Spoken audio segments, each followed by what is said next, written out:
William Carter snatched the letter out of the matchmaker's hand, crushed it in his fist, and threw it into the dirt at the train station in front of the whole town of Willow Creek. "Send her back," he said. "This is not what I asked for." Every soul on that platform heard him. Every soul turned to look at the young woman still standing beside the train with a small leather suitcase and a pair of ivory silk gloves on her hands. She did not cry. She looked directly at him and said, "The trial period begins now, Mr. Carter.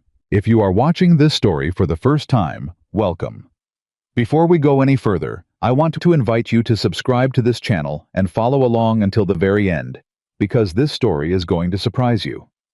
And when you're settled in, drop a comment and tell me what city you're watching from. I want to see exactly how far this story has traveled. Now let's go back to Willow Creek, Kansas in the summer of 1885 and find out who Amelia Whitmore really was. The letter had taken 4 months to find her.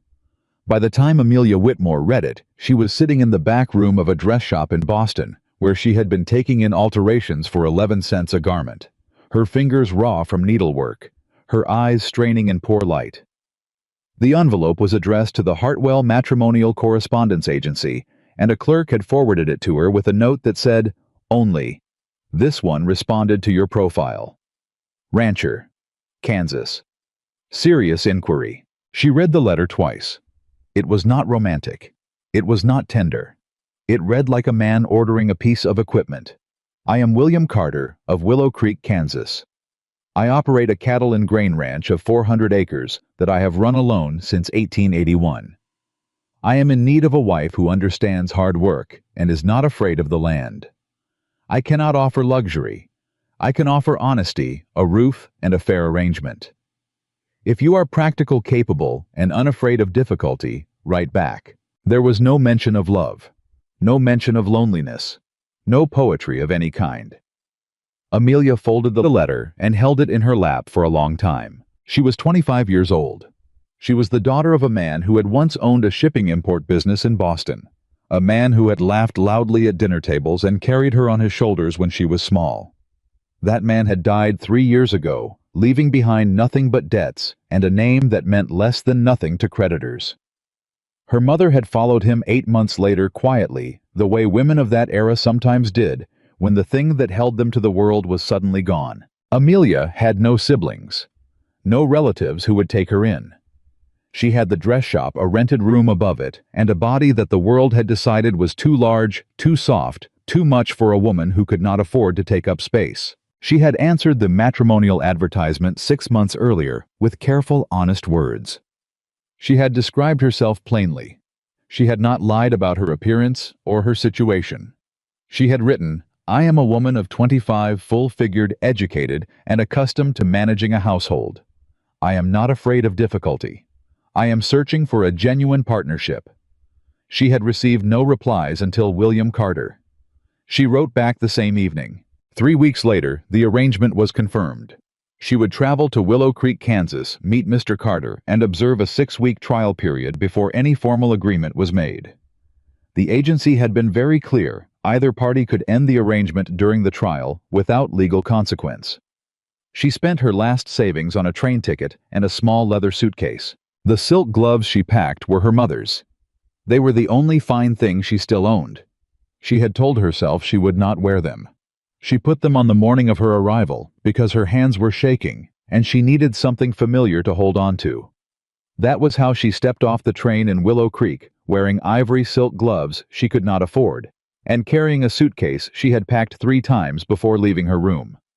She had expected to see one man waiting. What she found was half the town. Word had spread the way. Word spreads in small places where very little happens, and everything that does becomes conversation. William Carter had sent for a mail-order bride. William Carter, who had not courted a woman in years, who had buried himself in that failing ranch and come into town only when he needed supplies, had written to a matchmaking agency back east and was expecting a wife on the afternoon train. The platform was full when Amelia stepped down. She saw their faces before she saw his. She saw the women nudging each other.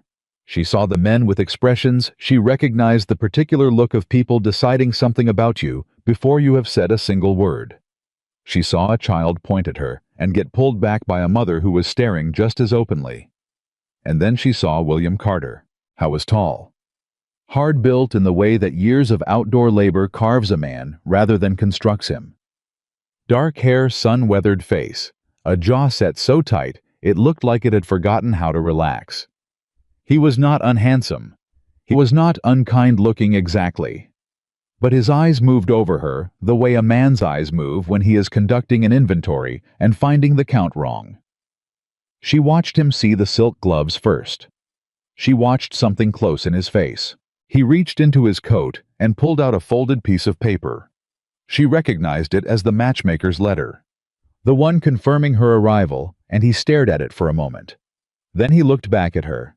Then he reached out and grabbed the arm of a man standing nearby, a thin fellow with a mail clerk's badge, and said something low and sharp that she could not hear. What happened next was not a private moment. William Carter crossed the platform, stopped in front of her, and did not offer his hand. "Miss Whitmore," he said. "Mr. Carter," she replied.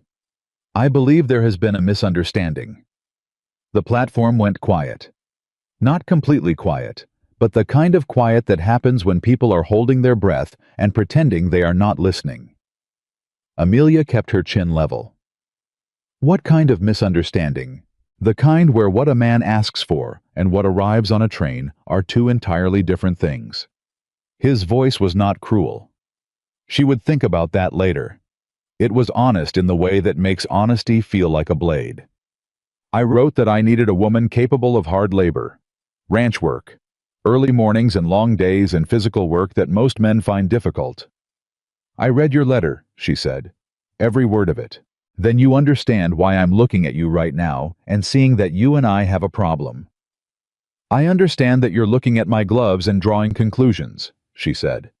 "I've been drawing my own conclusions for the past 30 seconds. I notice you haven't offered to take my bag." Something moved across his face. Not shame. Not quite. Something he pushed back down before it could settle. "I'll pay your return fare," he said. "The agency said either party could end the arrangement during the trial period without." "The trial period," she said, "has not yet begun." "Miss Whitmore, you asked for a practical woman," she said. "A practical woman would point out that you are standing on a public platform in front of your entire town, offering to send away the woman you sent for before she has had a chance to prove a single thing. That is not practical, Mr. Carter. That is pride." The breath holding on the platform turned into something else. She heard a woman nearby make a soft sound that was not quite a laugh and not quite a gasp. William's jaw went tighter. 6 weeks, he said finally through his teeth. "That is what the agreement says." "Yes," she said. "It is." "Then we start the clock now." He picked up her suitcase without asking, which was the first decent thing he had done since she stepped off the train, and he walked toward the wagon without looking back. Amelia followed him. She heard someone behind her say not quietly enough, "Lord have mercy, what is he going to do with her?"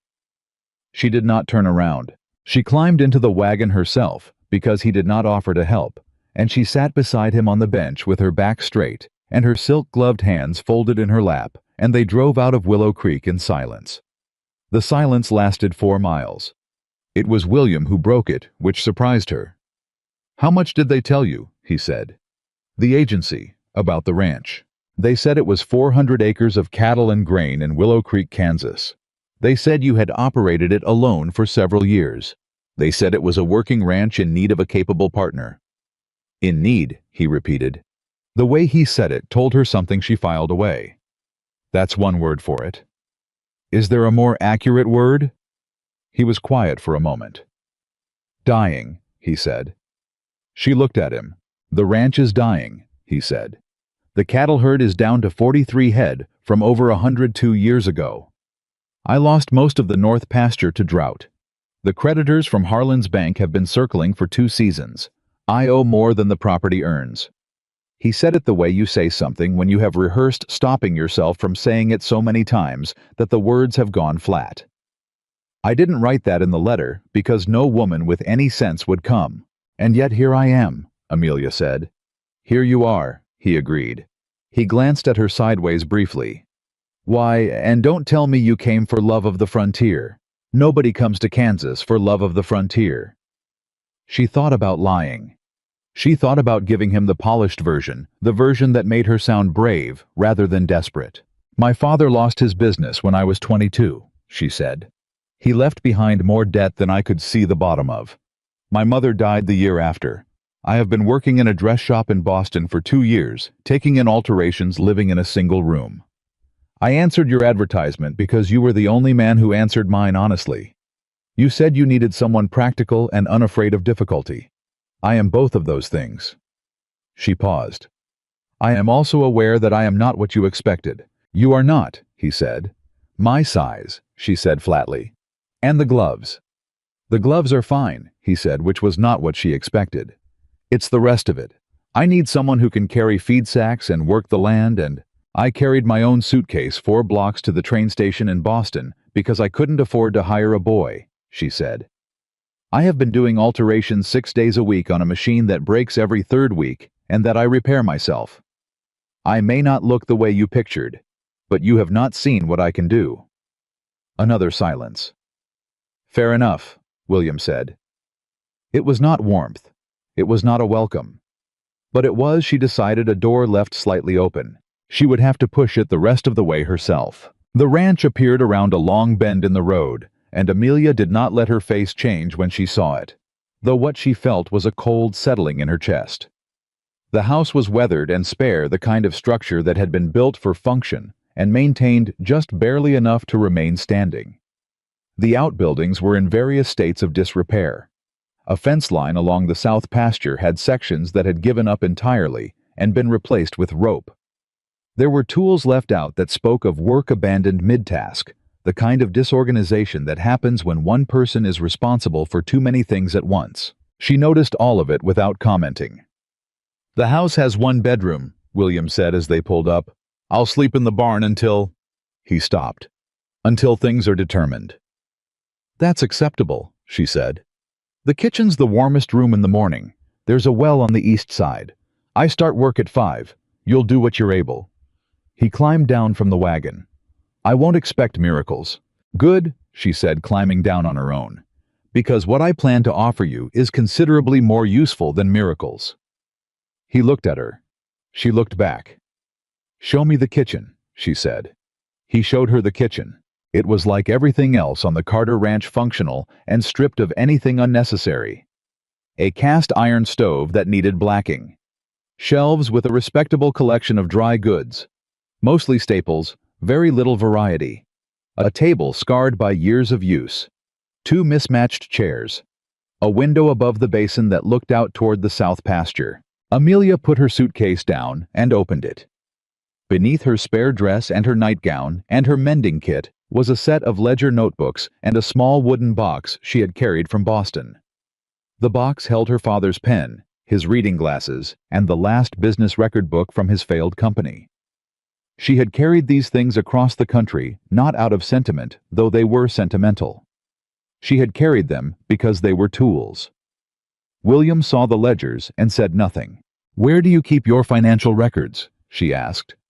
He stared at her. Your accounts, she said. Your expense books. Your contracts with the bank, with your suppliers, with your cattle buyers. I keep my records, he said. I'm not suggesting you don't.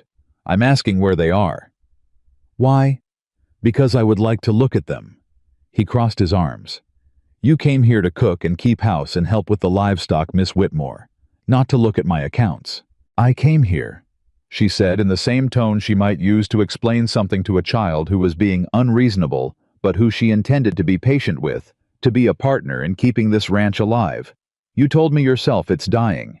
I have some experience with the financial side of a failing operation. My father's business did not collapse overnight. I watched it fail slowly, entry by entry, because no one caught the problems early enough. She tilted her head slightly. I would like to see if I can catch yours. The silence this time was different. You watched your father's business fail, William said slowly. I did. And that makes you qualified to judge mine. It makes me qualified to recognize certain patterns, she said. I am not judging anything. I am offering to look. He uncrossed his arms. They're in the desk in the front room, he said. "I'll get them out in the morning." "Thank you." He left. She stood in the kitchen alone for a moment, listening to his boots on the floor, the sound of the barn door, the distant complaint of cattle in the dark. She looked out the window above the basin. The Kansas sky was enormous and full of stars, the kind of sky that does not exist back east, and she was so tired she could feel it in the hinges of her jaw. Tired from the train and the platform, and the careful performance of being unbothered by a man who had tried to send her back to Boston in front of 30 strangers. She let herself be tired for exactly 1 minute. Then she took her mother's silk gloves off, folded them carefully, put them in the bottom of her suitcase, and began to heat water for the morning. The first week was the hardest. William had not exaggerated. The ranch work was physical in ways she had not fully prepared for, and her body protested every morning with a new inventory of aches. She was slow with the heavy buckets. She misjudged the weight of the feed sacks. She asked him to show her how to handle the horses 3 separate times before her movements stopped startling them. He was not cruel about any of it. That was the strange thing. She had expected contempt, the particular exhausted contempt of a man who had been right and knew it. But William Carter did not seem to take any satisfaction in her difficulties. He corrected her without mockery when she did things wrong. He answered her questions plainly. Once, when she was struggling with a fence post on the second day, he walked over without comment and repositioned her hands on the tool, then stepped back and let her continue. He did not say, "I told you so." He did not say much at all. At dinner on the 4th night she said, "You're quieter than I expected. You expected me to be louder. I expected you to remind me every day that you didn't want me here." He looked at his plate. "You're here. Reminding you doesn't change it." Most men would find it satisfying. "I don't find much satisfying these days," he said. "That's not aimed at you." She thought about that. When did it stop being satisfying? I was quiet for a long moment. "After my brother died," he said. 3 winters ago. He was working the north pasture in a storm that came in faster than we expected, didn't make it back. He said it the same way he had said the word dying in the wagon. Flat. Practiced into flatness.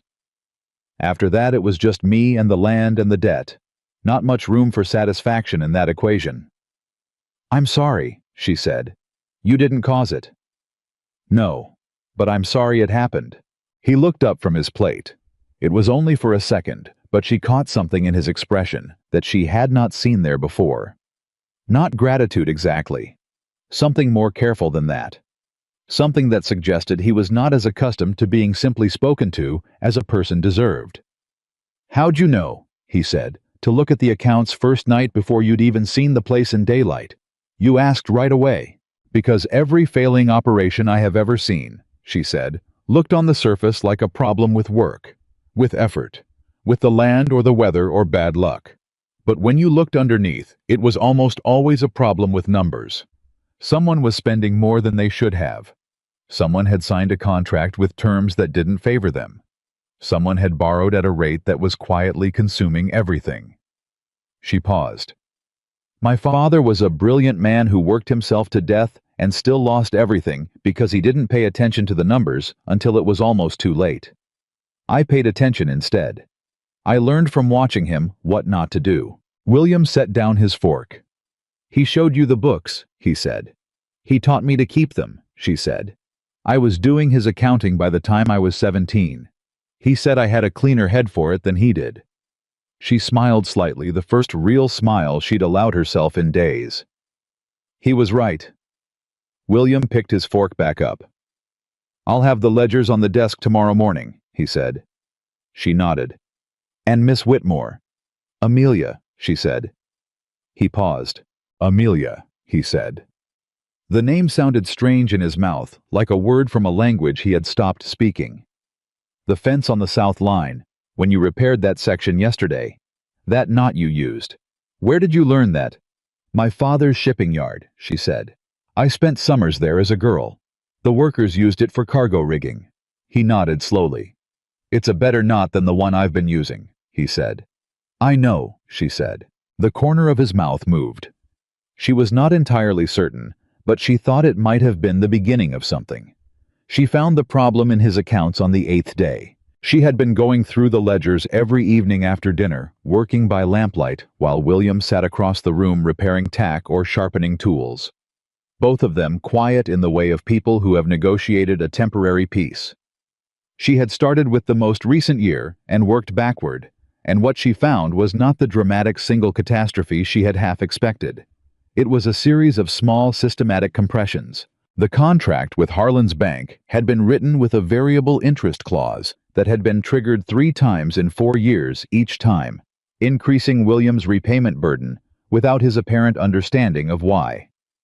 The supply contract with the merchant Garvey in town had a pricing structure that meant William was paying 15% above fair market rate for staple goods, a rate that had been locked in by an agreement signed the year his brother died, when William had likely not been reading anything very carefully. And there was a cattle buyer in Dodge City named Prescott, who had purchased from William twice in recent years, at prices that were, when she compared them to the regional averages she found in a trade publication she'd brought from Boston, notably and consistently low. She waited until she was certain. Then she came to the dinner table on the 8th night with the ledger open and a sheet of paper on which she had laid out the figures in 2 columns. What William had paid or received, and what was fair. "I need to show you something," she said. He looked at the paper. He looked at it for a long time.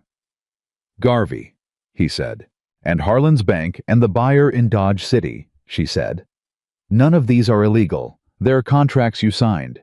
But you signed them during a difficult period, and I don't think you read them as carefully as you would have otherwise." His jaw had gone tight. "How much?" he said. She told him the total discrepancy over 4 years. The number sat between them on the table like something heavy that had been dropped. "I can renegotiate the supply contract with Garvey," she said. "He'll resist, but the terms are up for renewal, and I have the market comparisons to support the request. Harlan's bank is more difficult, but the variable clause has a cap I don't think they've told you about. You haven't reached it yet. If we can make 2 payments at the rate they've been charging before the next review period, the clause resets." She turned a page. "The Dodge City buyer is the simplest. You stop selling to him. I found 2 other buyers at better rates in the trade publication." William had not spoken. "William," she said. He looked up. She had used his first name without planning to. Neither of them commented on it. "This is not a list of your mistakes," she said quietly. "You were one man running 400 acres alone after losing your brother. These people took advantage of your circumstances. That's different from failing." Something shifted in his face. Something she recognized from the dress shop in Boston, from the face of women who came in to have garments taken in or let out after something had changed in their lives. Women who were holding themselves together with both hands and just barely. "I almost sold the north pasture last spring," he said, "to cover the loan payment." "I know," she said. "I saw the draft agreement in the back of the second ledger. You didn't sign it." "I couldn't make myself." "Good," she said. "Don't. It's the most valuable piece of land you have. It has the best water access on the property." She closed the ledger. "You haven't lost this yet, William, but we need to move quickly." He looked at her for a long moment. "We," he said. "We," she confirmed. He was quiet. Then, "You've been here 8 days." "Yes. And in 8 days you found what 4 years of my own looking missed." "You were looking for a way to work harder," she said. "I was looking for a different kind of problem." He pushed back from the table and went to the window and stood with his back to her for a moment. She waited. When he turned back around, his face had changed in a way she could not quite name. "What do you need from me?" he said. "I need you to take me into town tomorrow," she said. "I need to meet Garvey." The meeting with Garvey took 45 minutes. Howe was a broad man with a pleasant face that was accustomed to getting what it wanted, and when Amelia laid the market comparison figures on his counter, he smiled the smile of a man who intended to explain to a woman why her numbers were wrong. She did not give him the opportunity. "Mr. Garvey," she said, "I have spent 2 weeks reviewing Mr. Carter's accounts. I have compared your pricing to the regional fair market rate as published in the Western Agricultural Trade Bulletin of March and September of last year. I have also spoken by letter to 2 other suppliers in the county." This was not quite true. She had drafted the letters, but not yet sent them. But she had learned from her father that in a negotiation, your preparation should always sound more complete than it is. Mr. Carter is prepared to take his business elsewhere if we cannot agree on a revised contract. He is also prepared to discuss his experience with your pricing structure with other ranchers in the area. Garvey's pleasant face went careful. Now hold on, he said. There's no need to. The number I'm looking for, Amelia said, is here. She placed a second sheet on the counter with a figure written on it. That's fair market. I'm not asking for a discount. I'm asking for what's fair. William had said nothing since they walked in. She had asked him on the drive to town to let her do the talking, and he had agreed with the expression of a man who was still not entirely certain what he had agreed to. Now she heard him make a very small sound behind her that might have been a breath he'd been holding. Garvey looked at the figure. He looked at William. He looked at Amelia. Fine, he said. On the drive back, William held the reins loosely and said nothing for a full mile. You told him you'd spoken to other suppliers, he said finally. I told him I had spoken by letter, she said. Which is true. The letters were in my coat pocket. I simply hadn't sent them yet. He looked at her. That is the most specific, honest lie I have ever heard, he said. My father was a businessman, she said. I learned from the best. And William Carter, for the first time since she had stepped off the train in Willow Creek, laughed. It was not a large laugh. It was quiet and brief, and he seemed slightly surprised by it himself.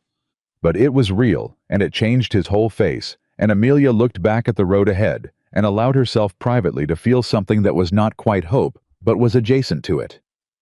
The ranch work did not get easier, but she got stronger. Not in the way he was strong.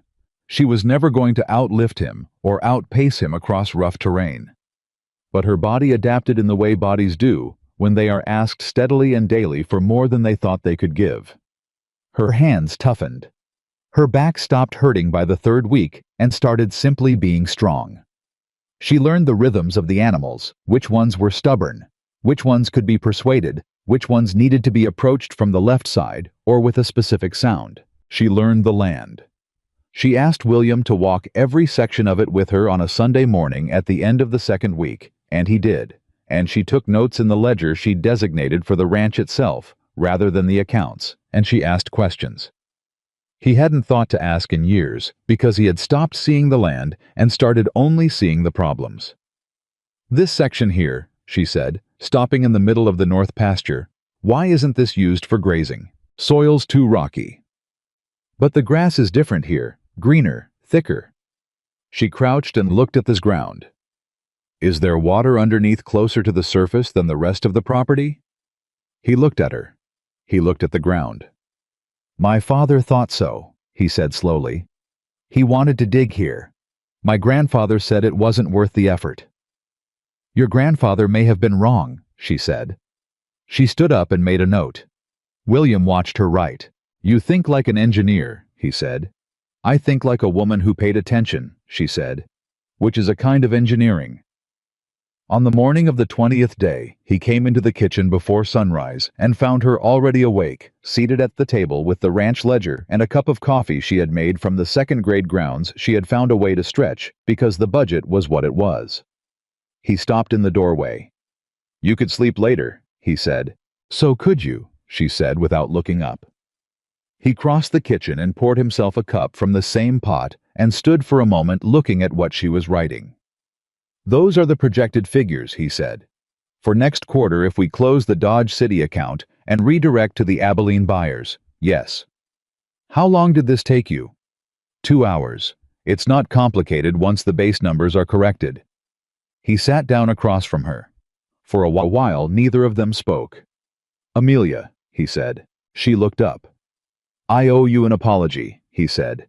For the platform, for what I said, for... He stopped. You deserved better than that. She looked at him steadily. Yes, she said. I did. He nodded, accepting this. I was wrong about you, he said. You were wrong about what you could see, she said. You were not wrong about what you needed. You needed someone who could keep this ranch alive. You were simply looking for it in the wrong place. Where should I have been looking? She met his eyes. Right where you found me, she said. Outside, the Kansas dawn was just beginning to press its pale edge against the horizon, and the cattle in the south pasture were moving in the early morning way they had, and somewhere on the property, a meadowlark was starting up its first song of the day. William Carter set down his coffee cup and looked at the woman across the table from him. The woman he had tried to send back to Boston. The woman with her mother's silk gloves folded away in the bottom of a suitcase. The woman who had walked into a merchant store and quietly taken apart a 4-year arrangement that had been bleeding him, and he thought that he had made a very large number of mistakes in his life. Letting her step off that train might have been the only good accident he'd ever had. He didn't say that. He wasn't the kind of man who said things like that easily, and she wasn't the kind of woman who needed him to. But something changed that morning in the kitchen. Something that had been tight and defended in him moved just slightly, like a door that had been stuck against its frame for years, finally settling back onto its hinges. He picked up his coffee again. After breakfast, he said, I'd like to walk the north pasture again, with a shovel. Amelia smiled. I'll get my boots, she said. The shovel hit something solid on the third strike. William stopped. He pulled the blade out, repositioned, struck again. The same resistance. He looked at Amelia, who was crouching 3 feet away, with her hand pressed flat against the earth. There, she said quietly. That could be rock. It's not rock. She stood and brushed her palms together. Rock doesn't give like that. There's moisture in the soil here deeper than the surface. You can feel it if you press hard enough. She looked at him. Your father was right. There's water underneath this section. William drove the shovel in again, deeper this time, and when he pulled it out, the blade came up with soil that was darker and heavier than what they'd been turning in the south pasture for weeks. He stared at it. If there's a water source under this section, he said slowly, the north pasture could support double the herd we're running now. At minimum, she said. And the grass quality is already better than anywhere else on the property. Your cattle are instinctively avoiding the south section in the afternoons. Have you noticed that? He had noticed. He hadn't known what to make of it. They're following the water, she said. Animals always know. He stood with the shovel in both hands and looked across the north pasture, and she could see him doing the thing. She had watched him do a handful of times now, recalculating, reshaping a picture of the ranch he had been carrying in his head for so long that it had calcified into something fixed and immovable. She was watching him unfix it piece by piece, and it was not a comfortable process for him. He was not a man built for the discomfort of being wrong. But he was honest enough to do it anyway, and she had come to understand that this quality, this painful, unglamorous honesty, was the thing about William Carter that she respected most. We'd need a well dug, he said. Yes. That costs money we don't have. It costs money we don't have yet, she said. The Abilene buyers offered 12 cents per head, above what Prescott was paying. If we move 30 head at the fall auction, that difference alone covers the well cost, with enough left to make the next bank payment. He turned and looked at her. You already ran those numbers? Last night, she said. After dinner. He was quiet for a moment. While I thought you were reading, he said. I was reading, she said. The trade publication, September issue. He made a sound that was not quite a laugh, but was in the same family. Come on, he said. We've got fence to repair before noon. She followed him, and neither of them said anything more about the water, but she noticed that he walked the north pasture differently, on the way back slower, more deliberate. The way a man walks when he is seeing something for the first time that has been there all along. The fence repair took until 2 in the afternoon. William had been working this particular section for 3 days because the posts were rotted at the base, which meant pulling them rather than just restringing wire, and pulling rotted posts from Kansas hardpan in midsummer was the kind of work that made a man understand exactly what his body was made of. He worked without complaint, which Amelia had come to understand was not silence, it was a language. William Carter communicated in the quality of his silences, and she had spent 3 weeks learning to read them. She worked beside him. She could not match his pace on the heavy post pulling, so she didn't try to. She worked the wire, which required precision more than strength, and she replaced the staples on the posts he set, and she handed him tools before he asked for them, because she had been watching long enough to know the sequence. On the fourth post he stopped and looked at her hands. "Your hands are different than when you got here," he said. She looked down. He was right. The alterations work in Boston had given her dexterity and needle calluses, but the ranch had given her something different, a broader toughening across the palm, a roughness at the base of the fingers. "Does it bother you?" she asked. He shook his head. "I was thinking the opposite." He went back to work. Those silk gloves wouldn't fit the same now. "No," she said. "They wouldn't." He glanced at her sideways. "Do you miss them?" he said. "Boston, the life before." She considered the question honestly, which was the only way she knew how to answer things. "I miss my father," she said. "I miss the person he was before the business started failing. I miss my mother's voice." She paused. "I don't miss Boston. Boston was a room I was waiting in. I didn't know what I was waiting for, but it wasn't that." "And now," he said. "Now I'm not waiting," she said. He drove the next post in without responding, but she saw his shoulders settle slightly, the way shoulders do when something you've been carrying shifts its weight just a little. They finished the fence at 2:15 and walked back in the full force of the afternoon heat, and Amelia's dress was wet at the collar, and her hair had long since given up any pretense of order, and she was tired in the good clean way of a body that had been used honestly, at the pump. She rinsed her hands and her face, and William did the same beside her, and when she straightened up, he was already looking at her with an expression she had no name for yet. "You're tougher than you look," he said. "Everyone is tougher than they look," she said. "That's the first thing people forget when they look at someone and decide what they see." He was quiet. Then, "Is that what you thought when I tried to send you back, that I was looking and deciding?" "That's exactly what you were doing," she said. "Same as every person on that platform." "And what did you decide about me?" he said. "When you looked." She dried her hands on her apron and looked at him directly, because she was not in the habit of looking away from questions that deserved a straight answer. "I decided you were a man in pain who had confused pain with hardness," she said. "And I decided that the hardness was newer than the man underneath it." He looked at her for a long moment. "That's a generous read," he said. "It was an accurate one," she said, and went inside to start dinner. He stood at the pump alone for another minute. She didn't see his face, but she heard the bucket set down on the wood with a sound that was quieter and more careful than usual. It was on the 26th day that the first serious trouble arrived. She was in the house going through the bank correspondence when she heard the wagon on the drive and something in the particular rhythm of wheels on packed earth, too deliberate, too unhurried, made her put the papers down and come to the door. Two men in a buggy. Not local men. She could tell that by the clothes, by the leather satchels, by the way they looked at the house with professional detachment. One was wearing a coat despite the heat, which meant he was dressed for an occasion not for weather. William came out of the barn. She watched him see the men and go still in a way that was different from his ordinary stillness. She came outside. "Mr. Carter." The man in the coat climbed down from the buggy with a smile that had nothing behind it. "My name is Aldrich. I'm with the Harland Bank of Wichita. This is my associate, Mr. Fenn. We've come to discuss the state of your account." "My next payment isn't due for 6 weeks," William said. "No, it isn't," Aldrich agreed pleasantly. "However, given the size of the outstanding balance and the performance history of the account, the bank has decided to conduct a routine assessment of the collateral." He looked at the house. He looked at the barn. He looked at the pasture in a way that was not looking, but calculating. Standard procedure for accounts in elevated risk categories.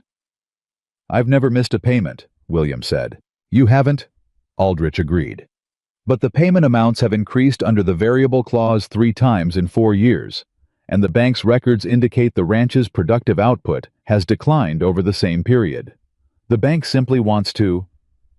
wants to know if there's anything worth taking," William said, his voice flat. Aldrich's pleasant expression did not change. Amelia stepped forward. "Mr. Aldrich," she said. Both men looked at her. Aldrich looked at her the way the Willow Creek platform had looked at her assessment categorization dismissal. "Ma'am," he said, "I've been reviewing Mr. Carter's account with Harlan's Bank over the past several weeks," she said. "I believe we should discuss the variable interest clause before any assessment of collateral takes place." Aldrich's smile changed slightly. "And you are?" "Amelia Whitmore," she said. "I'm the one who's been managing Mr. Carter's accounts." "I see." He exchanged a brief look with Fenn. "Well, Miss Whitmore, the variable clause is a standard 3% trigger activated when the prime lending rate exceeds a certain threshold," she said. "Yes, I know the clause. I also know that the clause has a cap written into the original contract section 7 paragraph 3, which Mr. Carter has not reached, but which the bank has not volunteered information about. That cap, when reached, would freeze the interest at the current rate regardless of future prime rate movement." She paused. "I'm wondering if the bank's assessment visit has anything to do with the fact that we are at the current repayment pace approximately 2 payment cycles away from reaching that cap." The silence on that porch was the loudest thing she had ever stood inside. Aldrich was no longer smiling pleasantly. "Where did you—" He stopped. "Recovered. The contract terms are as written, Miss Whitmore. Any borrower is free to review. I have reviewed them," she said, "thoroughly. I would also note that the original contract was signed under terms that in my reading may not have been fully disclosed to Mr. Carter at the time of signing." She looked at him steadily. "I'm not a lawyer, but I know a man in Wichita who is, and he has been corresponding with me about agricultural lending contracts in this county. I believe his name is familiar to the bank." She had no man in Wichita. She had no lawyer. She had a name she had found in the back of the trade publication, an attorney who had written an article about predatory lending practices in the agricultural sector, and she had sent him a letter 4 days ago that he had not yet received. But Aldrich did not know any of that. He looked at her for a long moment. "The assessment is routine," he said much more carefully than before. "We'll note the account is under active management and report accordingly." "I appreciate that," she said. "Mr. Carter will continue to make payments on schedule, as he always has." Aldrich looked at William, who had not said a word since Amelia stepped forward, and was now watching her with an expression that could not be called anything other than stunned. "Good day, Mr. Carter," Aldrich said. "Good day," William said. The buggy turned around and moved back down the drive. Amelia watched it until it was out of sight. Then she turned around, and William was right there closer than she expected, looking at her with an intensity that she felt in her sternum. "What attorney in Wichita?" he said. "I wrote to him 4 days ago," she said. "He hasn't replied yet." "So you don't have a man in Wichita?" "I will," she said. "In about 2 weeks if the Post cooperates." He stared at her. "Amelia," he said. "The cap is real," she said. "I didn't invent that. It's in Section 7, Paragraph 3, and they are very aware that we're close to it. That's why they came. They wanted to frighten you into selling or defaulting before you reached it." "I know," he said. He was still looking at her with that intensity. "That's not what I was going to say." "What were you going to say?" He opened his mouth, closed it. "Thank you," he said. "That's all. Just thank you." It was not all. She could hear what wasn't being said underneath those words. All the things a man like William Carter could not yet find the architecture to express. But it was enough for now. More than enough. "Go check the south fence," she said. "I'm going to write to the attorney in Wichita again." He went. But she heard him pause at the corner of the house, and she heard him say quietly to no one in particular, "Lord." She allowed herself one small smile before she went inside to write the letter. 2 days later, the trouble came from inside the town itself. She had gone to Willow Creek alone for the first time, which was William's idea. He needed to work the north pasture, and she needed to collect supplies and a piece of correspondence from the post office, and he had handed her the wagon reins with an ease that told her something had shifted in the previous weeks, that he no longer thought of her as someone who required managing. The post office first. The letter from the Wichita attorney had not arrived yet, but there was a package from the trade bureau she had written to, and a note from the second cattle buyer in Abilene, confirming his fall auction price. She was reading the note on the post office steps when she heard voices. Women's voices. She looked up. 3 women were standing in front of the dry goods store across the street. She recognized 2 of them from the train platform.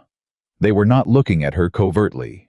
They were looking at her directly, with the particular confidence of women who had decided that being seen looking was part of the point. Amelia folded the letter, put it in her pocket, and crossed the street. All 3 women went very slightly still. "Good afternoon," Amelia said. "Miss Whitmore," said the taller one. Her name was Mrs. Doyle. Amelia had learned names from William's sparse social briefings. Her husband was one of the larger landowners in the county. "We were just speaking about you." "I imagine so," Amelia said pleasantly. "Was it helpful?" Mrs. Doyle blinked. "We were concerned," said the second woman, Mrs. Hatch, in a voice that was doing a poor performance of concern. "About William Carter. He's been through so much. We simply want what's best for him." "That's kind," Amelia said. "It's just that—" Mrs. Hatch glanced at the others. "Well, William wrote for a working woman, someone who could manage the ranch properly. And while we don't mean any disrespect, Miss Whitmore, we've all been wondering if perhaps a woman more suited to the physical demands." "Have any of you," Amelia said, "renegotiated a merchant supply contract recently?" Mrs. Hatch stopped. "Pardon. Or identified a predatory lending clause in a bank contract, or located an underground water source in the north pasture that could double a cattle operation's productive capacity?" Amelia tilted her head. "No. Then with respect, I'm not certain any of you are qualified to assess what William Carter's ranch needs." The third woman, who had not spoken, made a very small sound that might have been a laugh suppressed at significant personal cost. Mrs. Doyle straightened. "You seem very confident for someone who's only been here a month," she said. "I am confident," Amelia said. "That's correct." She looked at Mrs. Doyle evenly. "Was there something specific you needed today, or were you satisfied with the conversation as it was?" Mrs. Doyle looked at her for a long, calculating moment. "You're not at all what any of us expected," she said. "No," Amelia agreed. "I rarely am." She nodded to all 3 of them and walked to the wagon and drove back to the ranch. Her hands were entirely steady on the reins, which she was proud of, because her heart had been going fast enough that she'd felt it in her throat for the entirety of that conversation. But she had not looked away. She had not apologized for being there. She had not made herself smaller to fit the space they were trying to compress her into. She was getting better at that. She told William about it at dinner, because they had fallen into the habit of telling each other about their days, which had started practically and had become something else, something she did not yet have a clean name for. He listened without interrupting, which was how he listened. "Mrs. Doyle said that," he said. "More or less. She's been telling half the county I made a mistake since the day you arrived," he said flatly. "I know." "Does it bother you?" "It bothers me less than it would have 3 weeks ago," she said. "I notice it's easier to be called the wrong choice when you're reasonably certain you're the right one." He looked at her. "Are you?" he said. "Reasonably certain?" She met his eyes. "Getting there," she said. Something moved across his face. He picked up his coffee. "I'll talk to Doyle," he said. "His wife'll—" "Don't," she said. "I don't need you to fight for me, William. I can fight for myself. I just thought you should know what's being said in town." He set the cup down. "I know what's being said in town," he said. "Has been since the platform. I can't control what people say." "No, but you should know I'm not bothered enough by it to leave." She paused. "In case that was a concern." He was quiet for a moment. "It was," he admitted. She nodded. "It shouldn't be," she said. The well survey happened on the 31st day. Amelia had located through the Trade Bureau correspondence a survey operation out of Abilene that would assess underground water potential for a fee that William initially said they couldn't afford. She had shown him how they could afford it, a single deferred supply purchase, and the savings from the renegotiated Garvey contract, which had now been in effect for 2 weeks. He had agreed. Not without reservation, but he had agreed. The surveyor was a small, sunburned man named Tibbs, who chewed tobacco and spoke very little, but who walked the north pasture with the quiet competence of someone who understood land the way Amelia understood numbers. He spent 2 hours with his instruments and his test cores and his private calculations. When he came back, William and Amelia were both standing at the pasture edge. Tibbs took the tobacco out of his mouth and looked at the ground and looked at both of them. "There's water," he said. "Good-sized aquifer, about 18 feet down under the northeast section. Not the biggest I've seen, but reliable. Consistent pressure. You'll want a driven well rather than dug faster and cheaper for the depth." He looked at William. "Enough to support 200 head easy if your pasture can carry the weight." William said nothing. "How certain?" Amelia asked. 90%, Tibbs said. Which in this business means certain. She felt William go very still beside her. "Thank you, Mr. Tibbs," she said. "We'll be in touch about the drilling." Tibbs tipped his hat and walked back to his wagon. William stood very still for another moment. Then he said, 200 head. "At minimum," she said. "Amelia." He turned. There was something in his face she had not seen before. Not happiness exactly, because William Carter's relationship with happiness was complicated, but something cracking open in the direction of it. "My father thought this. He thought there was water here. I spent 15 years believing he was wrong because my grandfather said so." "Your grandfather may have been a great many things," she said. "But on this particular question, he was wrong." He turned back to the pasture. She gave him a moment. She understood instinctively that this was a moment he needed to inhabit alone, the moment of a man who has been told that the thing he had given up on still existed. Then he said very quietly, "He would have been glad you came."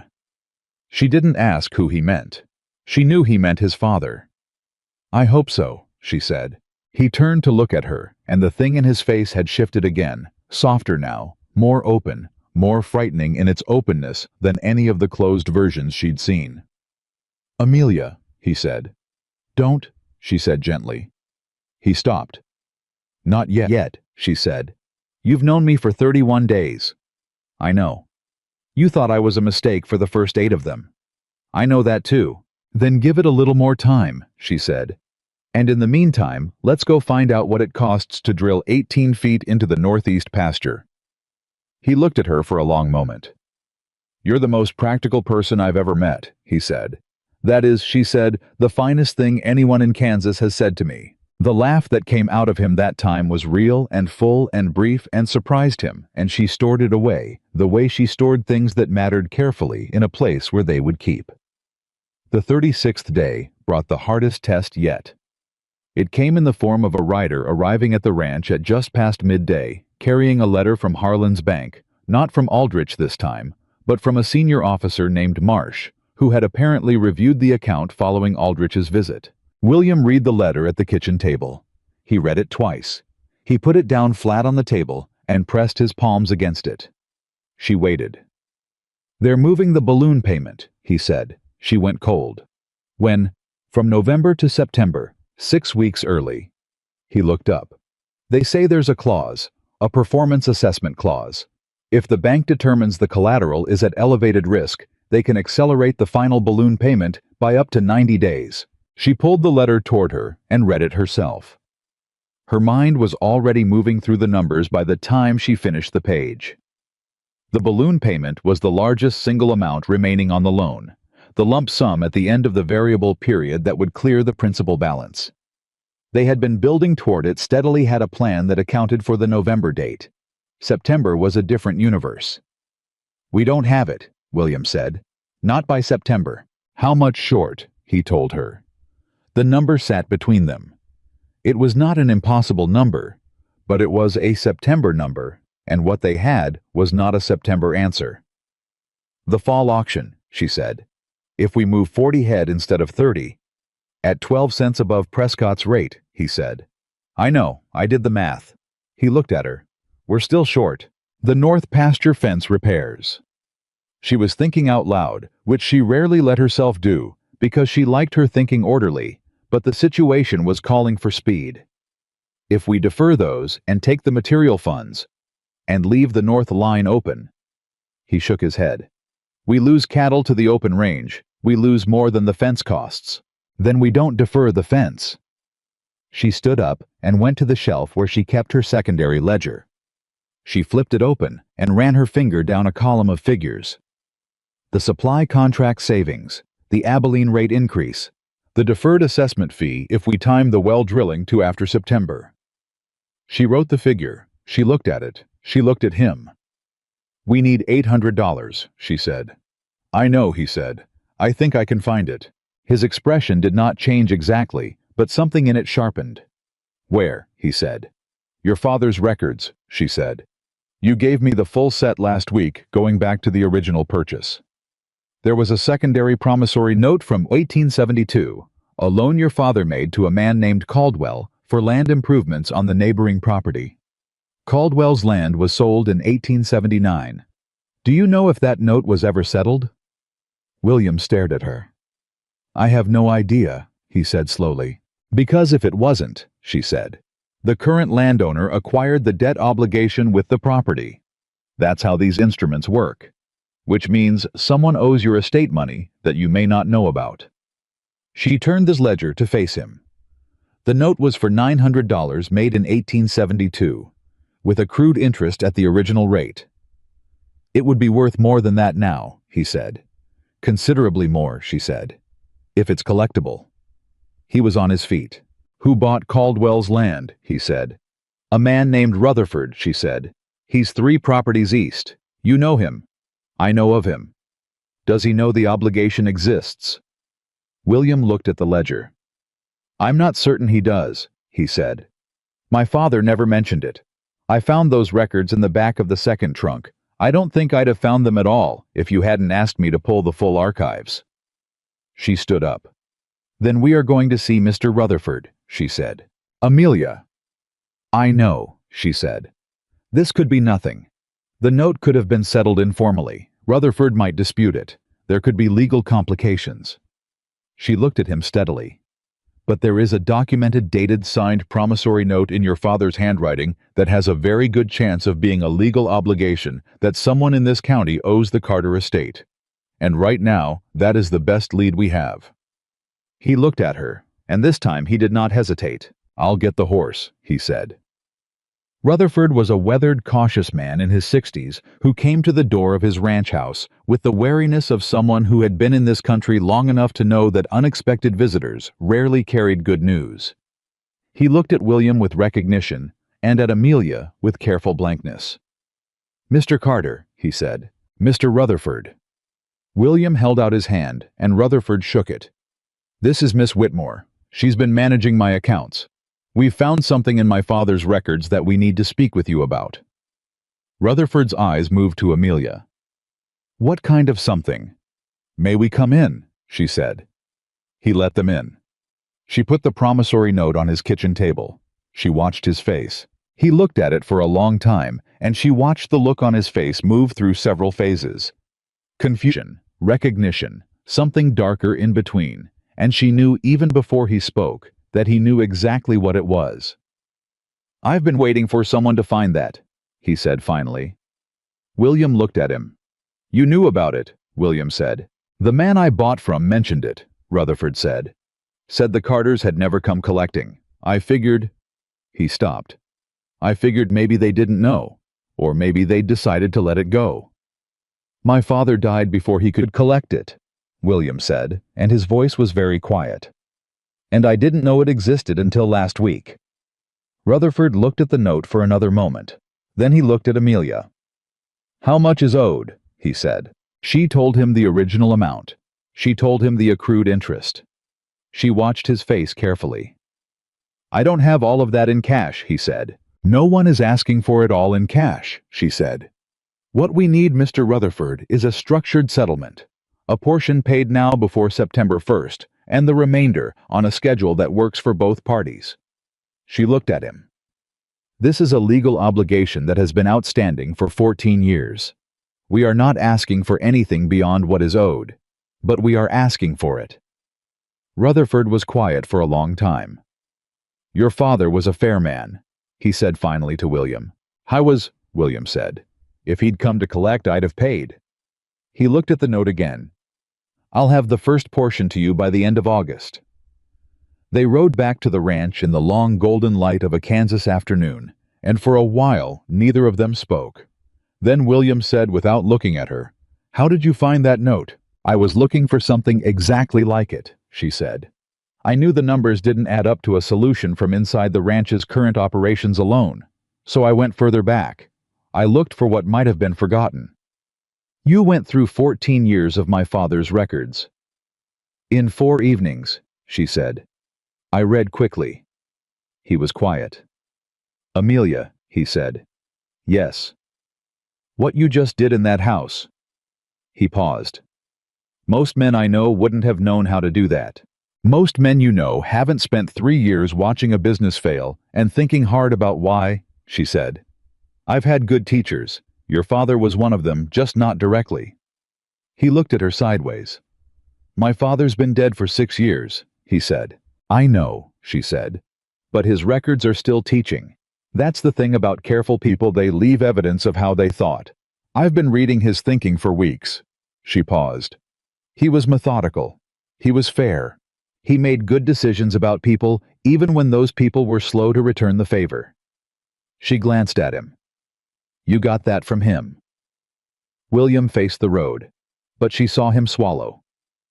"We still have to make it to September," he said after a moment. "We will?" she said. "You can't know that." "No," she agreed. "But I know what we've done in 36 days, and I know what we're capable of." She looked at the road ahead. Between the Abilene buyers, the Rutherford settlement, the cap clause at the bank, and the North pasture water, William the ranch isn't dying anymore. He didn't respond immediately. The wagon moved through the late afternoon with the particular peace of a Kansas day, winding down the kind of peace that felt earned. "I almost sold it last spring," he said finally.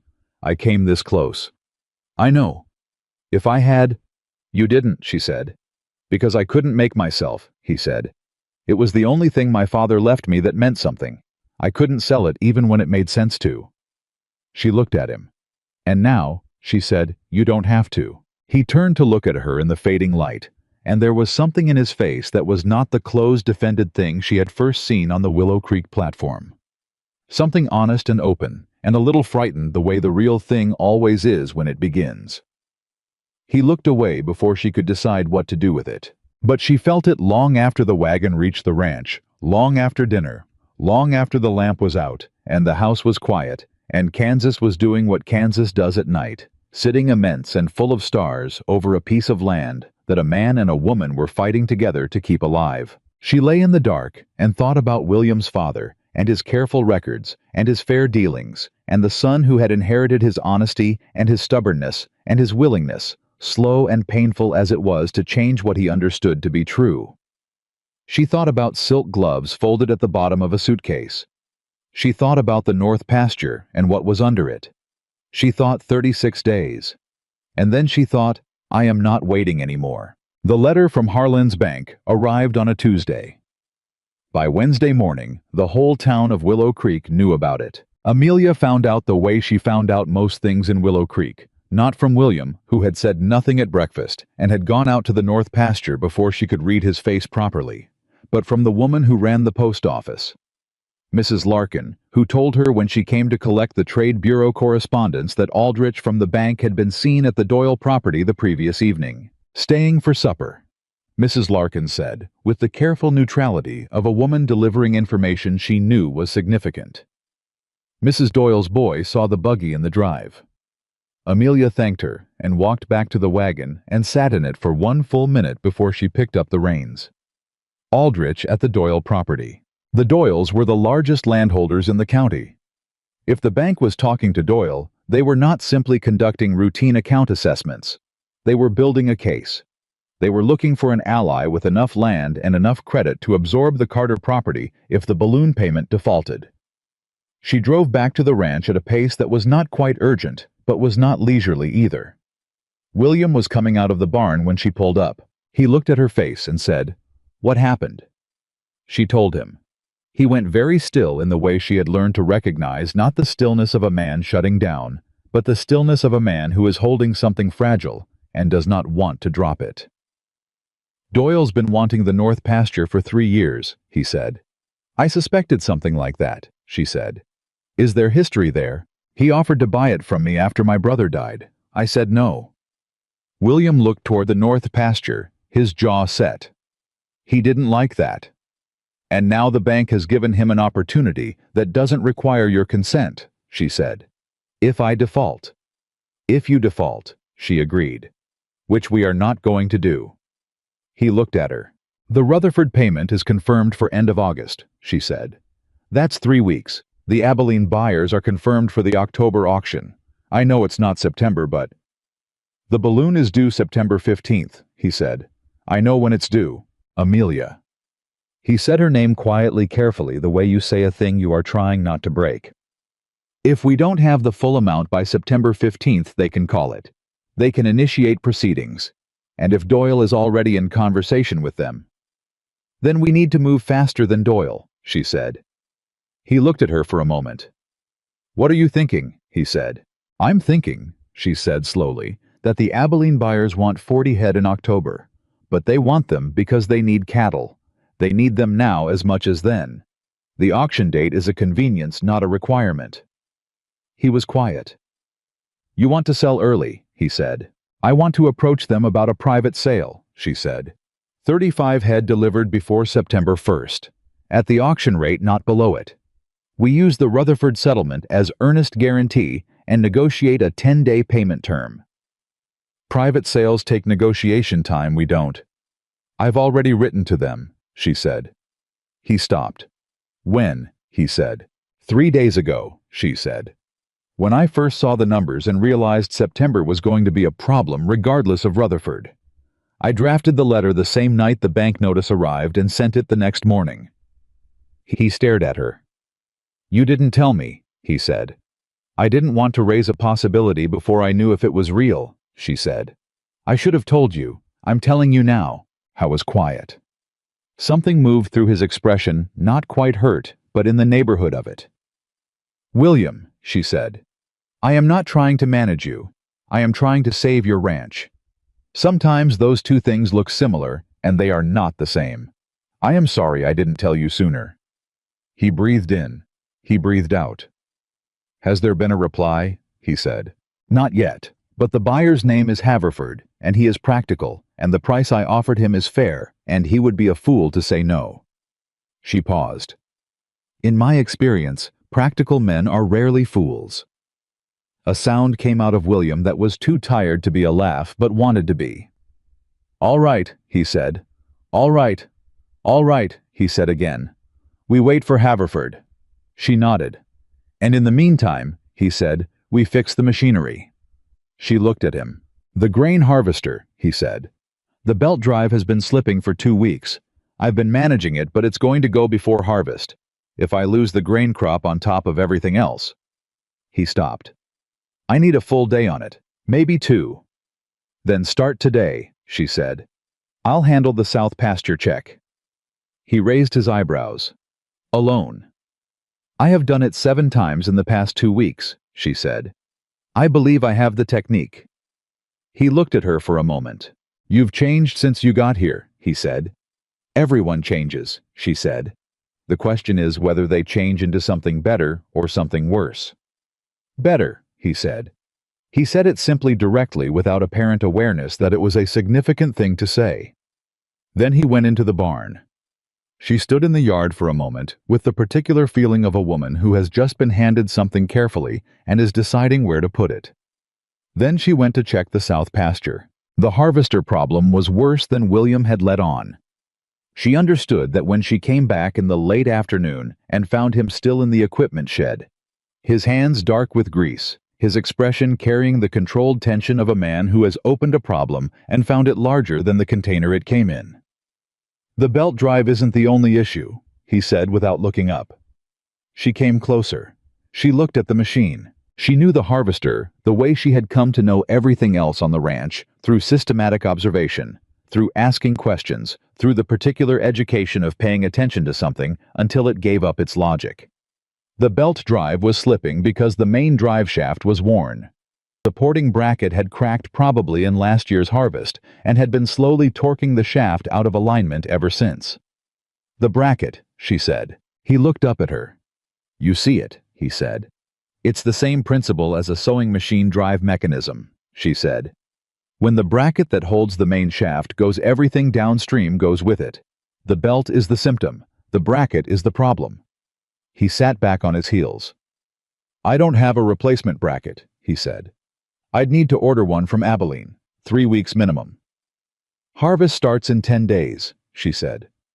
"I know." They looked at each other. "Can it be repaired?" she said. "The existing bracket. It's cast iron. It cracked clean through on one side." "Show me," she said. He showed her.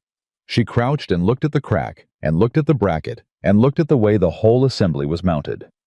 She was quiet for a long time. "My mother used to repair a cast iron cooking ring," she said.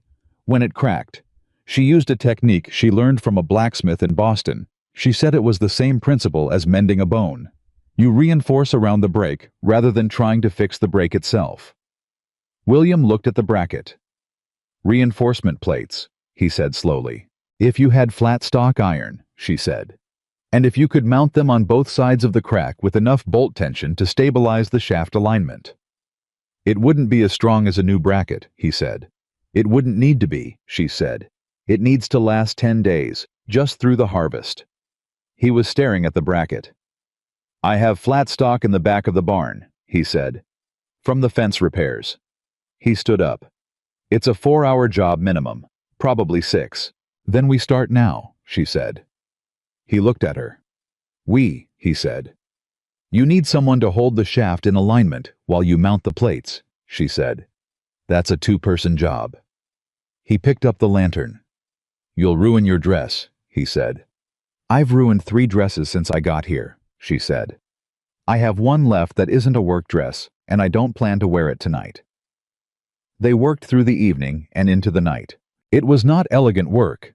It was iron and grease and bolt tension, and the particular frustration of a repair that required everything to be held in exact position simultaneously, which is exactly the kind of task that defeats 1 person and merely challenges 2. William did the heavy work, cutting the reinforcement plates, drilling the mounting holes, managing the bolt tension. Amelia held the shaft in alignment, which required a specific angle and a specific amount of constant pressure that she maintained for longer than she would have believed her arms could hold. At one point, 2 hours in her grip slipped, and the shaft moved a 1/4 inch out of alignment, and William said sharply, "Hold it, hold," and she caught it, barely. She felt the muscle in her left forearm seize up in protest. She held it anyway. "Got it," she said. He looked at her from the other side of the machine. "You all right?" he said. "Keep going," she said. "I've got it." He kept going. They spoke very little after that, the way people speak very little when the work requires everything. But there was a quality to the silence that was different from the early silences of the first week. Not distance, not wariness, but something close to the companionship of people who have learned to trust each other's hands. At just past midnight, William tightened the last bolt, stepped back, and tested the shaft rotation by hand. It moved clean. He tested it again. Clean. He straightened up and looked at Amelia, who was sitting on an overturned bucket, pressing her forearm against her knee because it had been cramped for the past hour and she had not said so. "Let me see that," he said. "It's fine," she said. "Amelia." She let him see it. He crouched and pressed his thumb along the muscle, feeling for the knot, and she tried not to make a sound when he found it, because she had managed not to make a sound for the previous hour, and it seemed inconsistent to fail now. "You should have said something," he said. "You needed me to hold it," she said. I was quiet. He kept working the muscle in his hands with a steady, careful pressure that was not gentle exactly. It was too precise for gentle, but was something more deliberate than that. "It's going to ache tomorrow," he said. "Most things worth doing ache afterward," she said.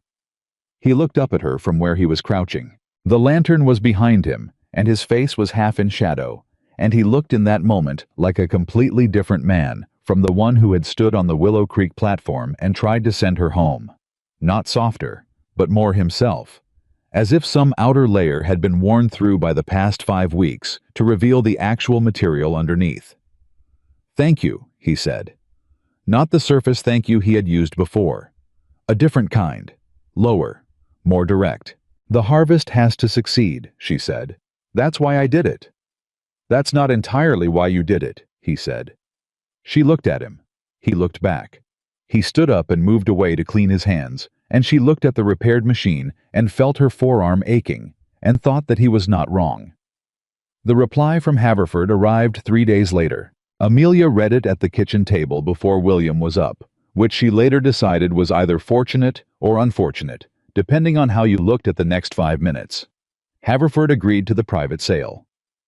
35 head delivered August 28th payment within 7 days of delivery.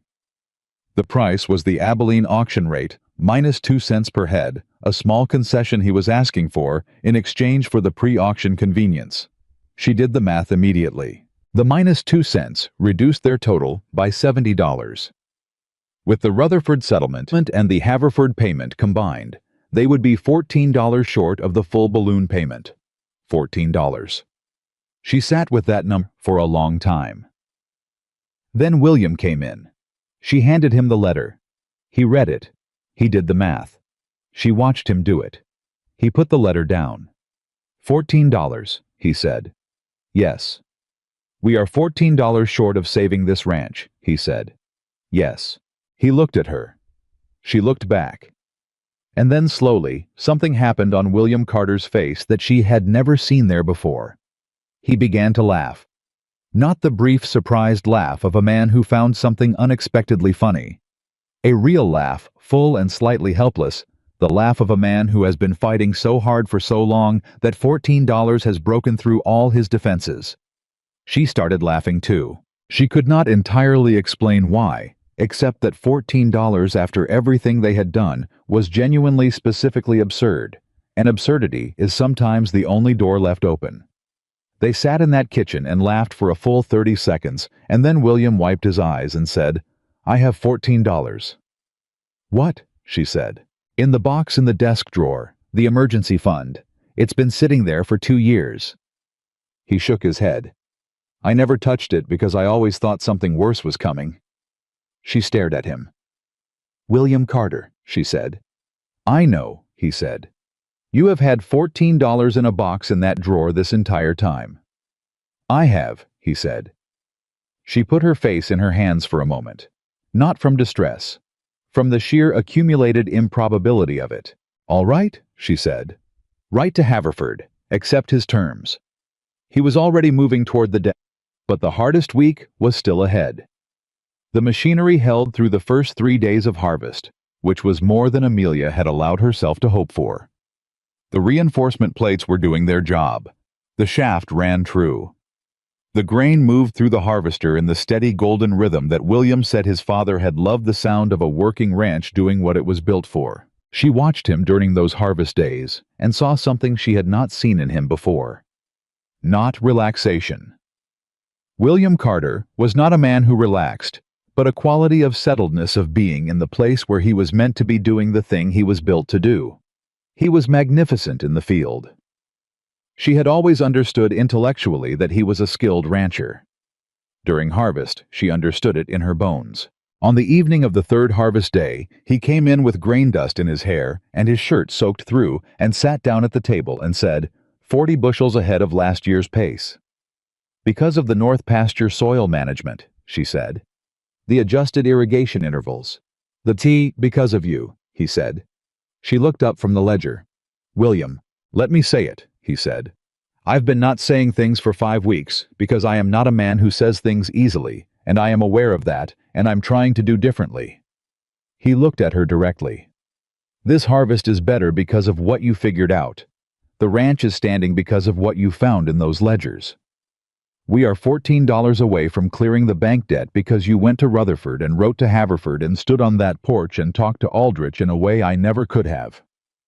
He paused. I need you to know that I know that. She was quiet for a moment. I know you know it, she said. I don't think that's the same as saying it. No, she agreed. It isn't. He held her gaze. You are not what I expected, he said. And I mean that entirely differently than I meant it on the platform. I know that too, she said. Something settled between them, not resolved, not finished, but acknowledged the way you acknowledge something true before you decide what to do with it. Then the fourth harvest day arrived and the bracket failed.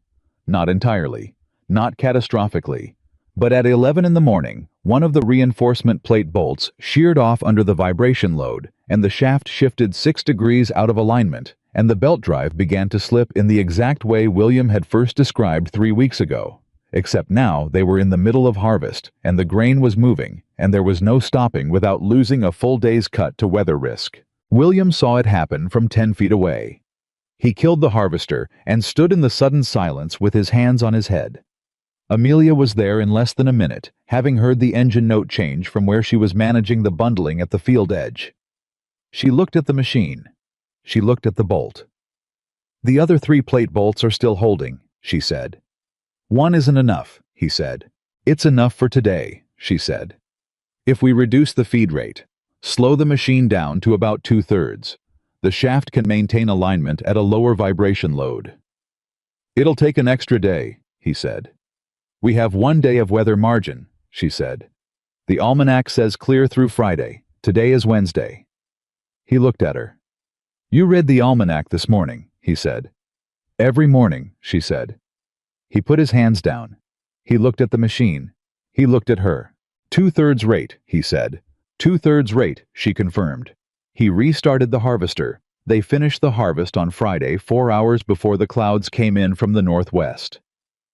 Amelia was standing at the field edge when the last bundle came through, and she heard William shut the machine down for the final time, and the silence after was enormous and full, the silence of a completed thing. He came across the field toward her, and she could see from 30 yards away that he was doing the thing he did when he was moved by something and did not know what to do with it, holding his jaw tight, looking down, walking a little harder than necessary. He stopped in front of her. We made it, he said.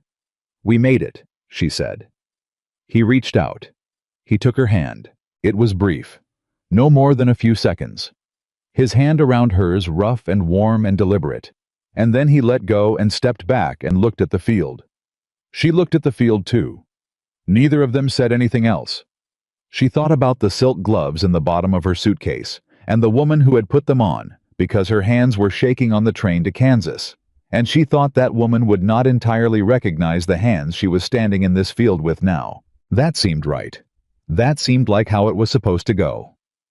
The cattle delivery to Haverford happened on August 28th, exactly as agreed. William drove 35 head to the Abilene stockyards himself, which was a 2-day drive, and Amelia stayed to manage the ranch. She did not tell him she was nervous about the drive. She did not tell him she had checked the weather almanac 6 times in the preceding week. She did not tell him that the 2 days he was gone were the longest 2 days she had spent since arriving in Willow Creek. She told him to be careful with the north fence line on the way out and to check the second river crossing before he committed the cattle to it because it had been running high. He tipped his hat and left. She ran the ranch for 2 days alone. On the evening of the second day, she was in the kitchen writing the month's final account summary when she heard the wagon. She made herself stay at the table and finish the line she was writing before she went to the door. Howe was back. The herd was delivered. He was filthy and exhausted, and there was mud on the side of his face from what had clearly been a river crossing that had gone approximately as well as she'd feared. The second crossing, she said. Took 2 hours, and we lost 1 head, he said. 1 head doesn't change the math, she said. I know. I already worked it out in my head on the drive back. He stepped past her into the kitchen. Is there coffee? There is coffee, she said. He sat down, and she poured it, and he drank half of it before he said anything else. Haverford sends his regards, he said. Does he? He also wants to talk about a standing contract for next year. He looked at her over the cup. At the full auction rate. No concessions. She sat down across from him. What did you tell him? She said. I told him I'd have to talk to the person who manages my accounts, he said. She looked at him. And what would that person say? She said. I think that person would say yes, he said. She nodded slowly. That person would say yes, she agreed. He set the cup down and looked at her, and the exhaustion in his face was the kind that sits underneath satisfaction, which is its own particular quality. Amelia, he said. The Rutherford payment comes in Thursday, she said. Combined with the Haverford payment, we'll have the full balloon amount, plus the $14 by the 12th, 3 days before the deadline. I know, he said. We should get a written receipt from the bank the day we pay, she said. Not the next day, the same day. I know, he said. And I think we should request a meeting with the senior officer, not Aldrich, too. Amelia, he said quietly but firmly enough to stop her. She stopped. I know all of that, he said. You've thought of everything. You always think of everything. He looked at her steadily. I'm not talking about the bank right now. She was quiet. What are you talking about? She said. The 6-week trial period ended 11 days ago, he said. She had been aware of this. She had been intensely specifically aware of this for 11 days, and had said nothing, because William Carter was a man who needed to arrive at things himself. And she had learned that the worst thing you could do with a door that was opening was push it. You didn't say anything, she said. I was waiting, he said. For what? To be sure, he said. She looked at him. And are you? She said. He leaned forward and put both arms on the table and looked at her with the same directness he brought to everything. The honesty that had been in his letter, that had been on the platform, that had been in every conversation they'd had in this kitchen over the past 6 weeks. I was wrong about you, he said. I was wrong from the first moment on that platform. Everything I thought I knew about what I needed and what strength looked like and what kind of woman could stand beside me on this land, I had all of it wrong. He paused. And then you came and stood there and looked at me and said the trial period begins now, and everything I thought I knew started coming undone. She did not move. I'm not a man who falls easily, he said. I want you to know that. This is not something I say to women. I don't say things I don't mean. I know, she said. Then you know. He said that when I tell you I don't want you to leave, I mean it completely. She looked at him for a long time. This was the man who had tried to send her back to Boston. The man who had looked at her silk gloves and seen a mistake. The man who had slowly, painfully, honestly dismantled every wrong thing he believed one piece at a time, until what was left was someone she recognized and respected, and felt something for, that was considerably stronger than respect. William, she said. Yes. The 6 weeks ended 11 days ago, she said. I know. And you waited 11 days. I wanted to be sure, he said again. You could have. I know when I'm certain, he said. I needed to know when you were. She looked at him. Ask me, she said. He held her gaze. Stay, he said. Not because of the ranch. Not because of the accounts or the bank or the Abilene buyers. Stay because I am asking you. Stay because... He stopped. Stay because I am a better man in this kitchen with you across the table from me than I have been in 6 years, and I would like to see what that becomes. The kitchen was quiet. Outside, the Kansas evening was going down in the colors. It reserved for the end of good days, and somewhere on the property, the cattle were settling, and the north pasture was sitting above its secret water, and the harvested grain was in the barn, and in 3 days the Rutherford payment would come, and in 5 the Haverford payment, and in 12 days the bank would have everything it was owed, and the Carter ranch would belong entirely to the man sitting across from her. Amelia looked at William Carter. She thought about the letter she had read in the back room of a dress shop in Boston. The letter that had not been romantic or tender, that had read like a man ordering a piece of equipment that had said, only, I need a woman who is not afraid of difficulty. She had not been afraid of difficulty.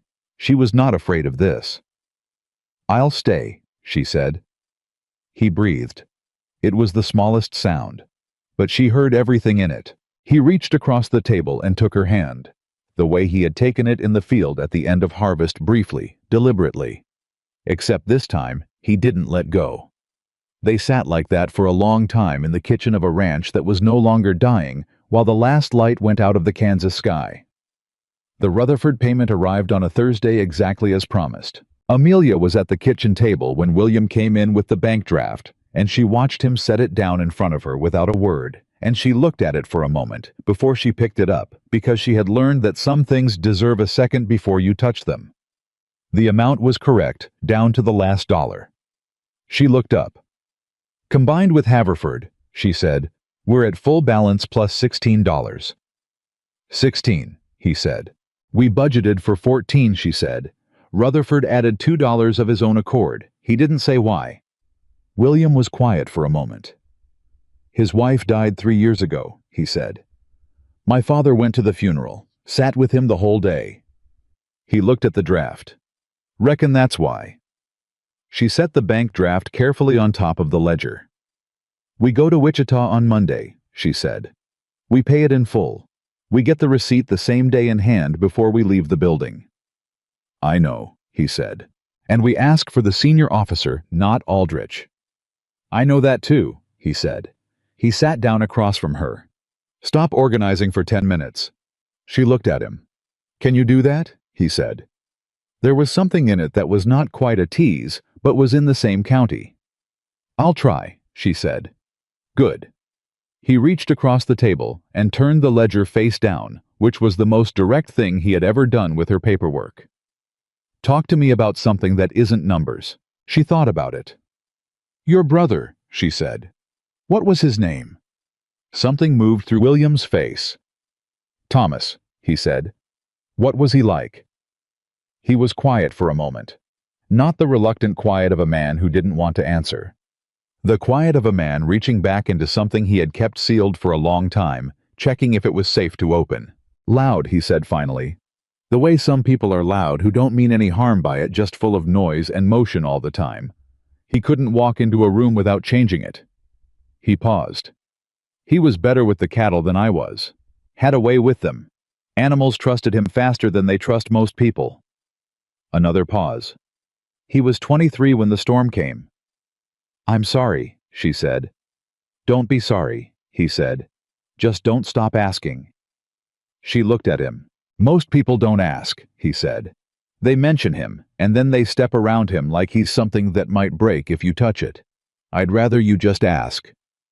"All right," she said. "Did you two get along?" He almost smiled. "About half the time," he said. "He thought I was too serious. I thought he wasn't serious enough. We argued about the ranch every other week." He looked at the table. "I'd give a great deal to argue with him again."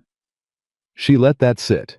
Then, "My mother used to say that the people we argue with most are the ones we take seriously enough to fight for."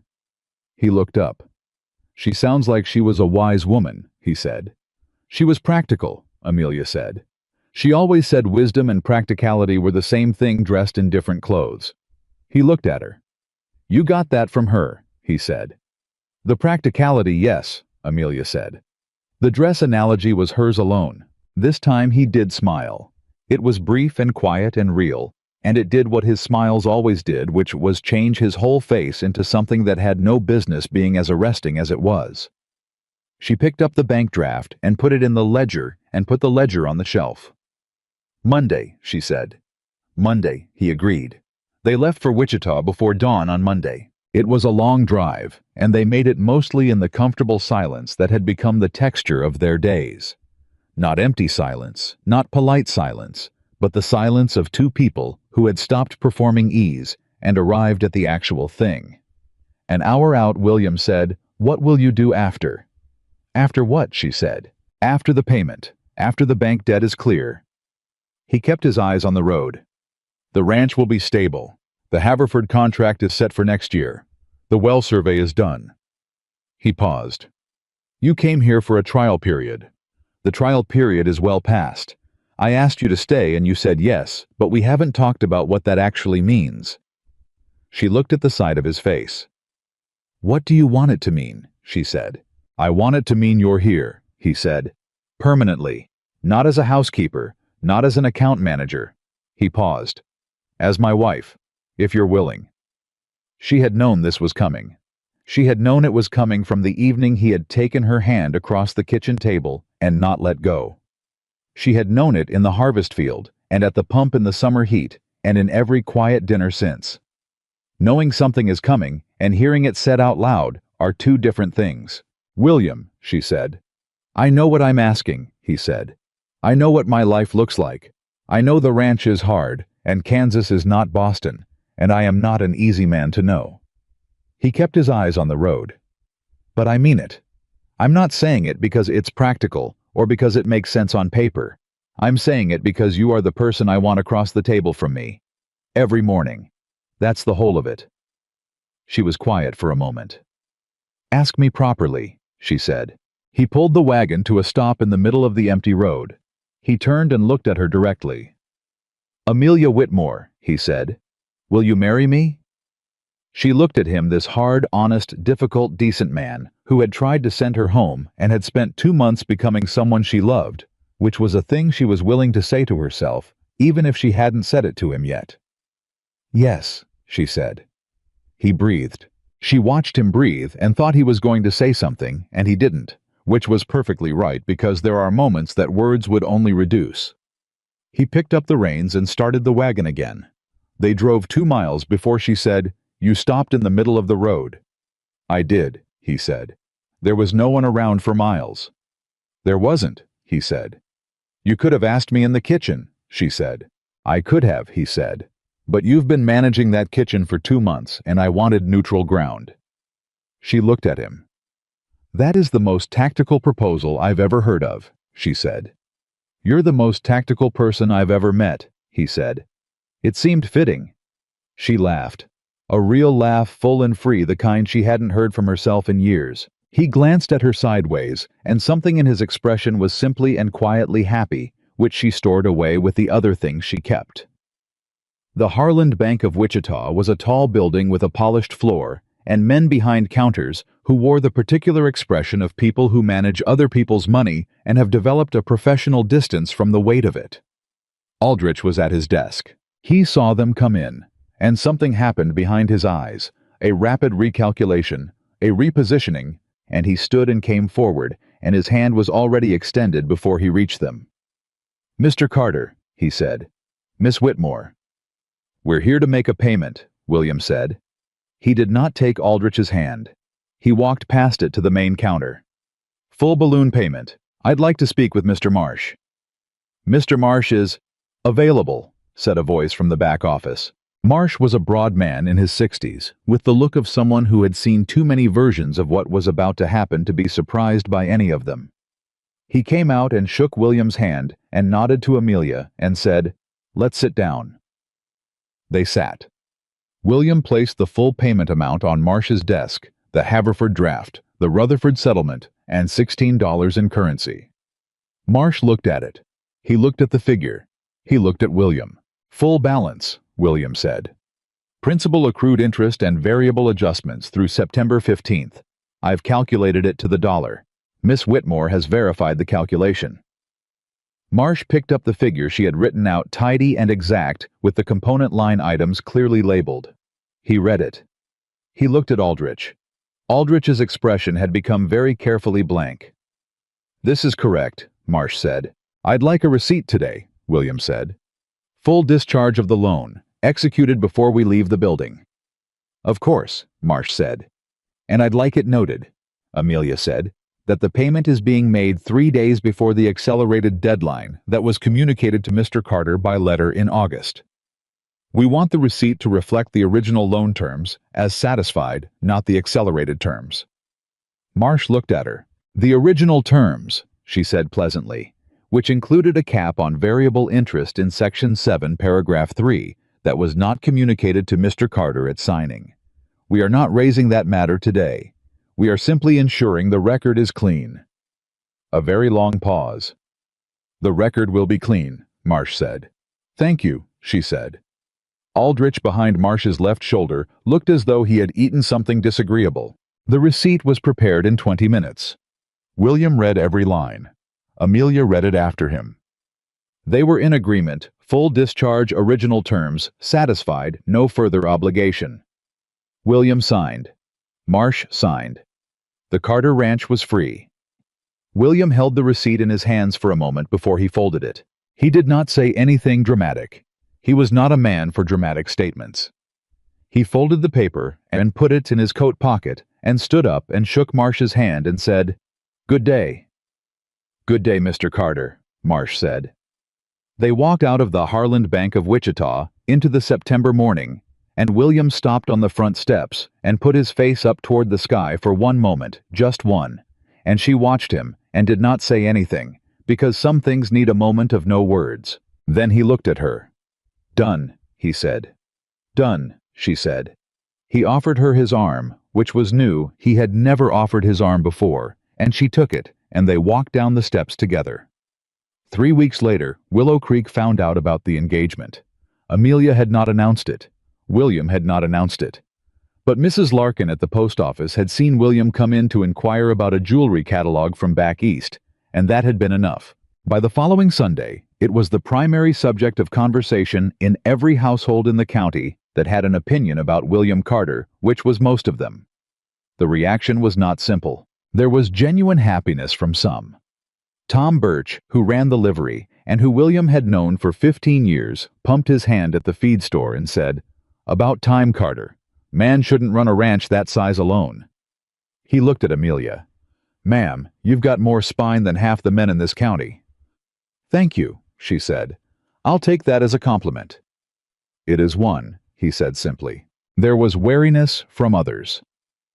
The women who had watched Amelia on the platform and drawn their conclusions had not entirely abandoned those conclusions. She felt them watching her in town, with the particular assessment of people waiting to see if they had been wrong, which was different from accepting that they had been. And then there was Doyle. Doyle found William at the feed store on a Wednesday morning, which Amelia knew because William came home from town with a set to his jaw that she had not seen since the early weeks. Doyle was there, he said. She set down the mending she was working on. "What did he say?" she said. "He said—" William stopped, breathed. "He said he was glad the bank situation had resolved itself. He said he'd heard the engagement news and wanted to offer his congratulations." He paused. "He said he hoped I knew what I was doing, and that he would be there to help if things didn't work out the way I was expecting." She looked at him. "He said that," she said. "Word for word," he said. "In front of Birch and the Hanson brothers." "What did you say?" she said. "I said the only help I'd be needing from Doyle was for him to mind his own affairs," he said. "And then I paid for the feed and left." She was quiet for a moment. "Good," she said. He looked at her. "That's all," he said. "What else should I say?" she said.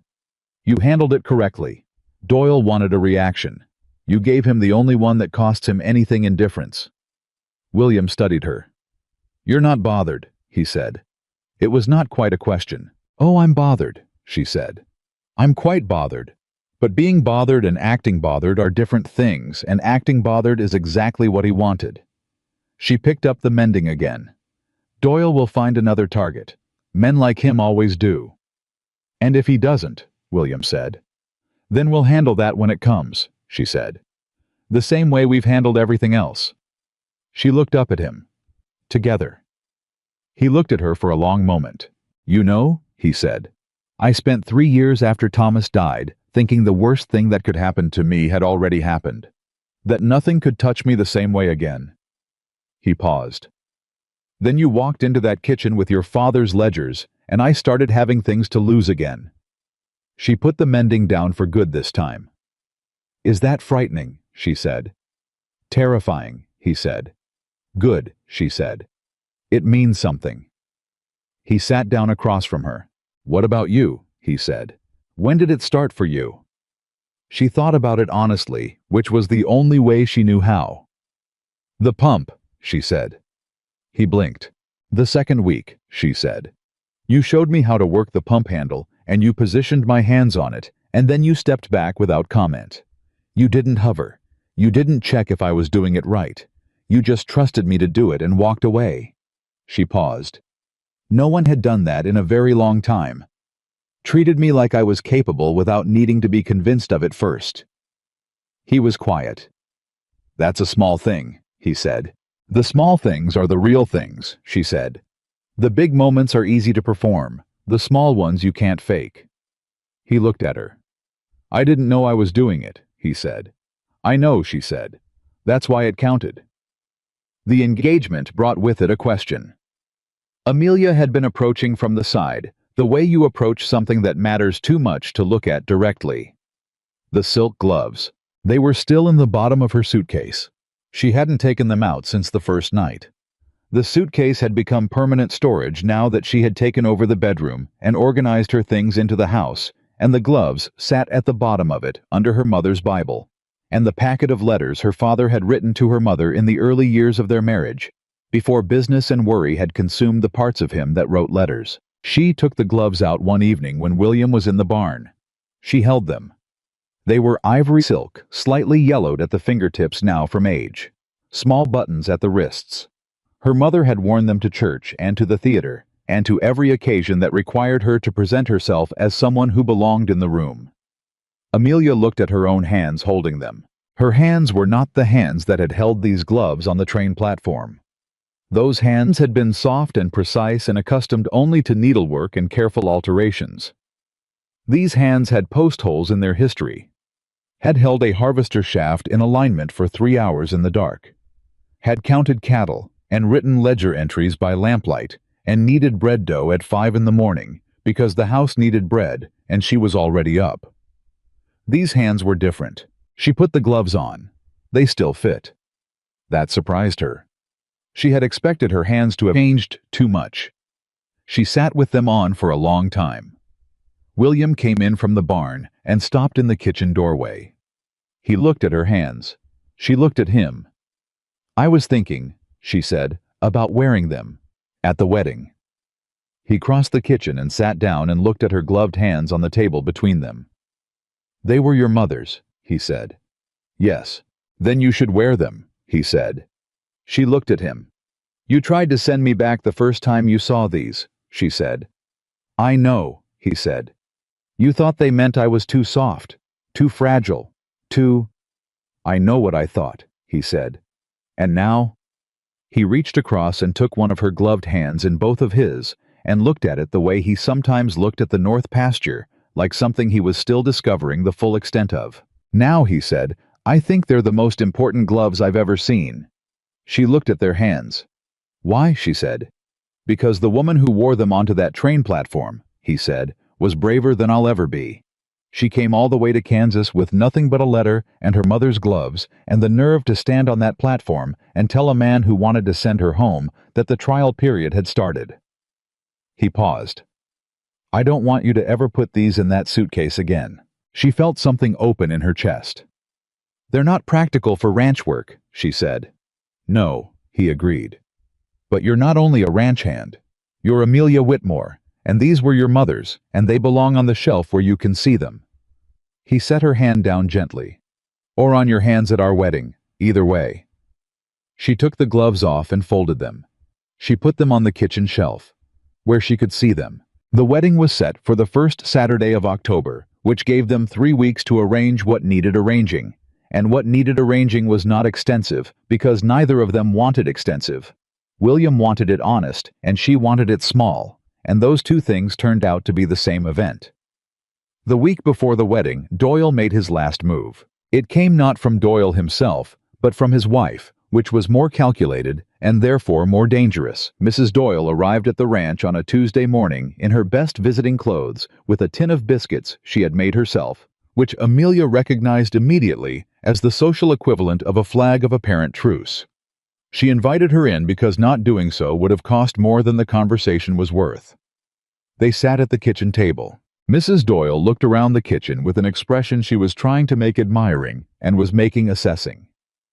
"You've made real changes here," she said. "Some," Amelia agreed. "The curtains are new." "Yes." "William's mother had curtains," Mrs. Doyle said. "Before she passed. He took them down after." She looked at Amelia directly. "He doesn't take well to change usually." "He's taken well to the changes that make sense," Amelia said. A pause. "Miss Whitmore," Mrs. Doyle said, with the air of someone who had been building toward a thing and had arrived at it. "I want to speak plainly." "Please do," Amelia said. "There are people in this county who are uncertain about this match, about whether a woman who came here on a matrimonial advertisement and has been here less than 3 months is the right person to be taking on the Carter name and the Carter Ranch. She looked at Amelia steadily. William has been through a great deal. Thomas's death, the financial troubles. He's been vulnerable, and— Mrs. Doyle, Amelia said. The woman stopped. I understand what you're doing, Amelia said pleasantly. And I understand that you believe you're doing it because you care about William. That may even be partially true. She looked at Mrs. Doyle evenly. But I want to be clear about something. The ranch is no longer in financial trouble. The bank debt is cleared. The harvest was completed. The cattle operation has a contracted buyer for next year at favorable rates. And William Carter is not a vulnerable man who has been taken advantage of. He is a capable, clear-eyed man who made a deliberate choice. She paused. I am that choice. Mrs. Doyle's composure had gone slightly rigid. I simply— she began. The biscuits are very good, Amelia said. Thank you for bringing them. I'll tell William you called. It was the clearest possible indication that the conversation was over. Mrs. Doyle recognized it. She had enough intelligence for that. She left. William came in from the pasture 40 minutes later and found Amelia washing the cups. Doyle's wife was here, she said without turning around. He stopped. What did she— She wanted to make sure I knew that there were people in the county who had doubts about our engagement. Amelia dried a cup. I thanked her for the biscuits. A pause. That's it, he said. That's it, she said. She turned around. William, I need to ask you something. He came fully into the kitchen. Does it bother you, she said, what people say, about me, about us? He looked at her for a long moment. 3 months ago, he said. I cared about what Willow Creek thought of me. I cared so much I almost turned you away on a public platform to prove I'd made the right call to people who weren't in my business. He paused. These days I care about what you think, and what I think, and what the ranch needs, in that order. He looked at her. That's a shorter list than it used to be. She looked at him. Good, she said. Good, he agreed. Then eat a biscuit, she said. She's actually an excellent baker, whatever else she is. He took a biscuit. She really is, he said. Amelia shook her head and went back to the ledger. 2 days before the wedding, the letter arrived. She saw it first because she went to the post office while William was working the north pasture fence. The return address was Boston. The handwriting was her aunt's, her father's sister Constance, who had not written to her in 2 years, and who had made it quietly but clearly known after her father's death that she did not consider herself responsible for her brother's financial failures or his daughter's situation. Amelia stood on the post office steps and held the letter for a moment. Then she opened it. Constance had heard about the engagement. Amelia could not imagine how, except that her aunt had connections through Boston's social networks that moved information, like water, moves through cracked stone, inevitable and silent. The letter was 3 pages. The first page was congratulations that felt like an audit. The second page was concerned questions about William's situation, his background, his finances, his family, the kind of questions that dressed themselves as care and were actually appraisal. The third page was the point. Constance was writing to say that she had spoken to a business associate of the family, a man named Harlow, who had some land interests in the Kansas territory, and that this man had expressed a willingness to meet with Amelia about a position in his household management operation, a legitimate and well-paid position, if the Kansas arrangement did not work out as hoped. In other words, here is a doorback. In other words, we still think you made a mistake. In other words, a woman like you. Amelia should not be this far west. She stood on those post office steps and read the third page twice. Then she folded the letter and put it in her pocket and walked to the wagon. She drove back to the ranch. She found William at the north fence working the line they had been repairing in stages for 2 weeks. He heard the wagon and looked up and saw her face and came to meet her. What is it? He said. She took the letter out and handed it to him. He read it. He read all 3 pages. When he looked up, there was something in his expression that was very quiet and very careful, the way his expression got when he was holding something fragile. "Constance," she said. "My father's sister. We were never close." "I can see that," he said. "She thinks I'm making a mistake," Amelia said. "I gathered that." "She's offering me a way out," Amelia said. "That's what the third page is." "I know what the third page is," he said. He looked at her directly. "Do you want a way out?" She looked at him. "No," she said.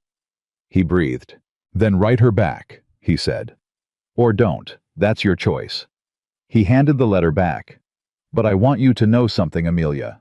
Whatever you decide, whether you write back or burn that letter or send it to Harlow yourself, I am not standing here asking you to stay because I need your help with the ranch anymore. I'm standing here because I love you." He said it simply, without preparation or performance, which was the only way it would have meant what it meant. "And I'll say it every day, if that's what it takes, until you stop needing reminders." She looked at him. The north pasture was behind him above its hidden water, waiting for the spring it didn't know was coming yet. "I don't need reminders," she said. "Good," he said. "I love you too," she said. "I've been not saying it because you hadn't said it yet, and I didn't want to." "Amelia," he said. "Yes." "Stop organizing," he said. She stopped. He stepped forward, and he kissed her, which was the first time, and it was brief and certain, and nothing like a performance, which was the only kind that would have been right. When he stepped back, she said, "That took long enough." He laughed. That full, real laugh she had first heard on the drive back from Garvey's, the one that surprised him every time it came out. "I wanted to be sure," he said. "You keep saying that," she said. "I keep meaning it," he said. "Come on, the fence doesn't fix itself." She looked at the letter in her hand. She put it in her pocket. She would write to Constance.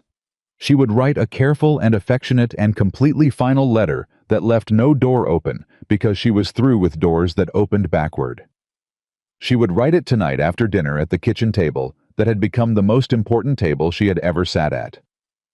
But first, there was a fence to fix. She followed William back to the north line, and the Kansas afternoon was wide and warm above them, and the work was good and real and hers. And she thought about her mother's silk gloves on the kitchen shelf, and her father's ledgers on the desk, and the woman who had stepped off a train in Willow Creek with shaking hands and a borrowed courage she hadn't been certain would hold. It had held, more than held. It had built something. Saturday came clear and cold and perfect.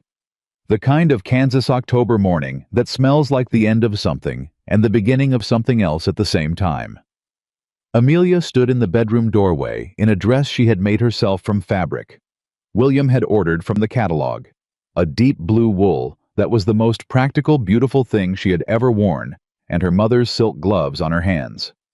She was not nervous. She was ready, which is different from not nervous, but was better.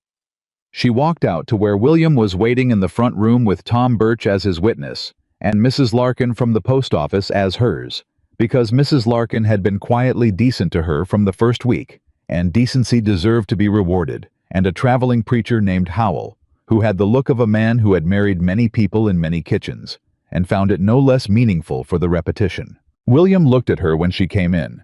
He looked at the gloves. He looked at her face. "Ready," he said. "I told you," she said. "I've been ready." He offered her his arm the second time, the better time, and she took it, and Reverend Howell opened his book, and the kitchen of the Carter Ranch held 4 people and a beginning. When Howell said, "You may now," William was already there. Birch cleared his throat. Mrs. Larkin made a sound that was not crying, but was adjacent to it. Outside, the north pasture sat above its water in the October light, and the barn held grain enough for winter, and the receipt from the Harland Bank of Wichita was in the desk drawer with the other important papers, and the fence on the north line was repaired and solid and holding. And in the kitchen, William Carter held his wife's gloved hands in both of his, and looked at her the way a man looks when he has finally stopped being afraid of the thing he loves. The first winter of their marriage was the hardest season Amelia had ever loved. Not because it was cruel, though. Kansas winters had a particular indifference to human plans that she was still learning to respect. Not because the work was harder than what had come before, but because it was the first time in her adult life that she had something real enough to be afraid of losing, and fear and love she was discovering occupied the same room. She woke every morning before William and lit the stove and stood in the kitchen in the dark, listening to the house settle around her, and she thought, "This is mine." Not the way things were mine in Boston, borrowed and temporary and contingent on circumstances that could collapse overnight.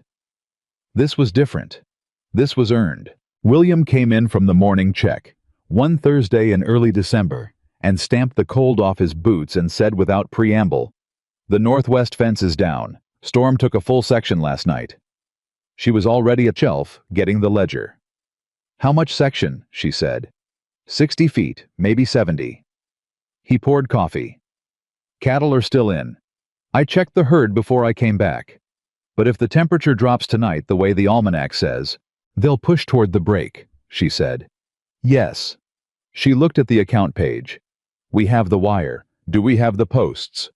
6, he said. "We need 12 for that length." "I know." "Birch has posts," she said. "He mentioned last month he'd over-ordered for his own winter repairs." William looked at her. "You remember everything," he said. "I remember everything that's in a ledger," she said. "Mental or otherwise." She closed the book. "Go see Birch. I'll start pulling the wire." He set down the cup. "It's below freezing," he said. "I'm aware of that," she said. "Go see Birch." He went. She pulled the wire. By the time he came back with the posts, she had the wire coiled and staged at the northwest corner, and her hands were cold enough that she'd lost some precision in her fingers, which she did not mention. He noticed anyway. I took her hands in both of his and held them for a moment without saying anything, which was how William expressed things that were too large for the particular words he had available. "I'm fine," she said. "I know you're fine," he said. "Let me do this." He didn't mean the fence. She understood that. She let him. They fixed the fence in 2 hours, working in the particular synchronized rhythm they had developed over months of shared labor, and when the last post was set and the last wire tensioned, he checked her work, the way he always checked her work. Not from doubt, but from the habit of a man who believed that 2 sets of eyes were always better than 1. "Good," he said. "I know," she said.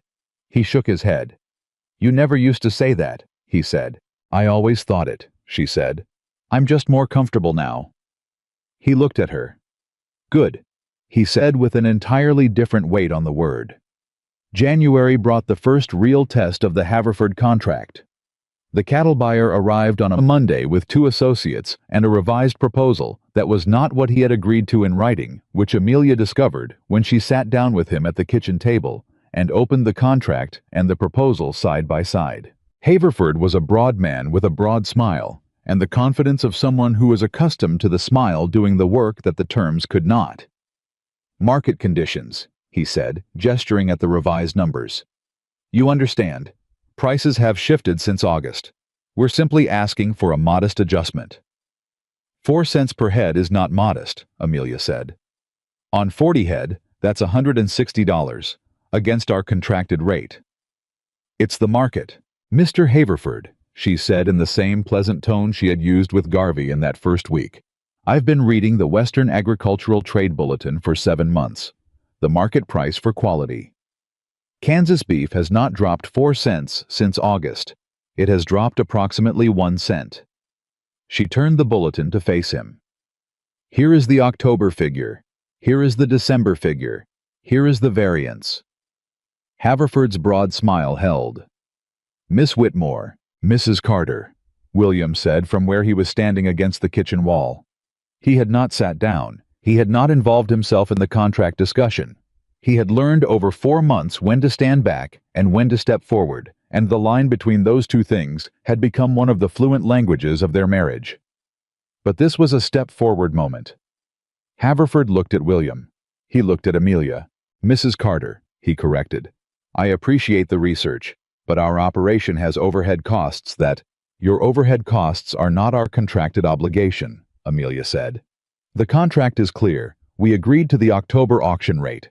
That rate by the figures I've just shown you is 1 cent lower than August, not 4. She closed the bulletin. "I'm prepared to honor the 1 cent market adjustment. I'm not prepared to honor 4. A pause. 2 cents, Haverford said. 1, she said. He looked at her. He looked at William. William looked at the middle distance. 1 cent, Haverford said. Fine. Thank you, she said.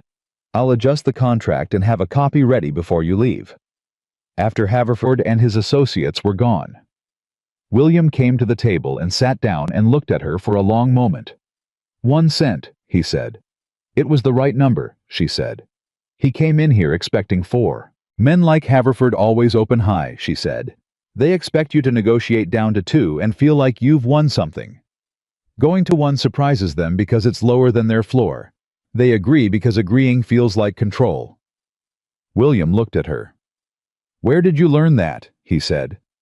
Watching my father negotiate contracts for 10 years, she said. And then watching the same contracts fail because he always let them get 1 more cent than he should have. He reached across and squeezed her hand once, brief and firm. 1 cent, he said again, like he was putting it somewhere to keep it. February came with a letter that changed everything. Not suddenly. Not in the way dramatic letters arrive in stories where one moment shifts the entire world. This one arrived on a gray Tuesday, and Amelia read it at the kitchen table after William had gone out, and she sat with it for a long time before she knew what she felt. It was from a solicitor in Boston, her father's estate. There had been a final outstanding claim against a business associate of her father's, a man who had owed the Whitmore Company for a substantial shipment completed before the collapse. The associate had contested the claim for 3 years. The solicitor had finally prevailed. After fees and adjustments, the remaining amount was $412. It was hers. She read the letter 3 times. $412 was not a fortune, but it was the amount her father's careful work had earned before the collapse took everything, and it had survived 3 years of legal wrangling to find her here in a Kansas kitchen, married to a man who was nothing like anything she had planned. She was still sitting with it when William came back in. He saw her face and came directly to the table. She handed him the letter. He read it. He looked up. Amelia, he said. I know, she said. This is yours, he said. Separate from the ranch, from us. This is, I know what it is, she said. I've been sitting here deciding what to do with it. It's yours to decide, he said. All of it. She looked at him. I want to use it for the well, she said. He went very still. The north pasture well had been delayed since the fall. The drilling cost, which they had estimated and re-estimated, had kept falling just outside what the ranch budget could absorb without sacrificing other necessities. The aquifer was there. Tibbs had confirmed it. But confirming water and reaching it were 2 different financial conversations. Amelia, he said, that's your father's money. My father was a man who believed in investing in things that were real, she said. The water under that pasture is real. Double the herd capacity is real. She looked at him. He would have understood. It's still yours, William said. I'm not going to... William, she said.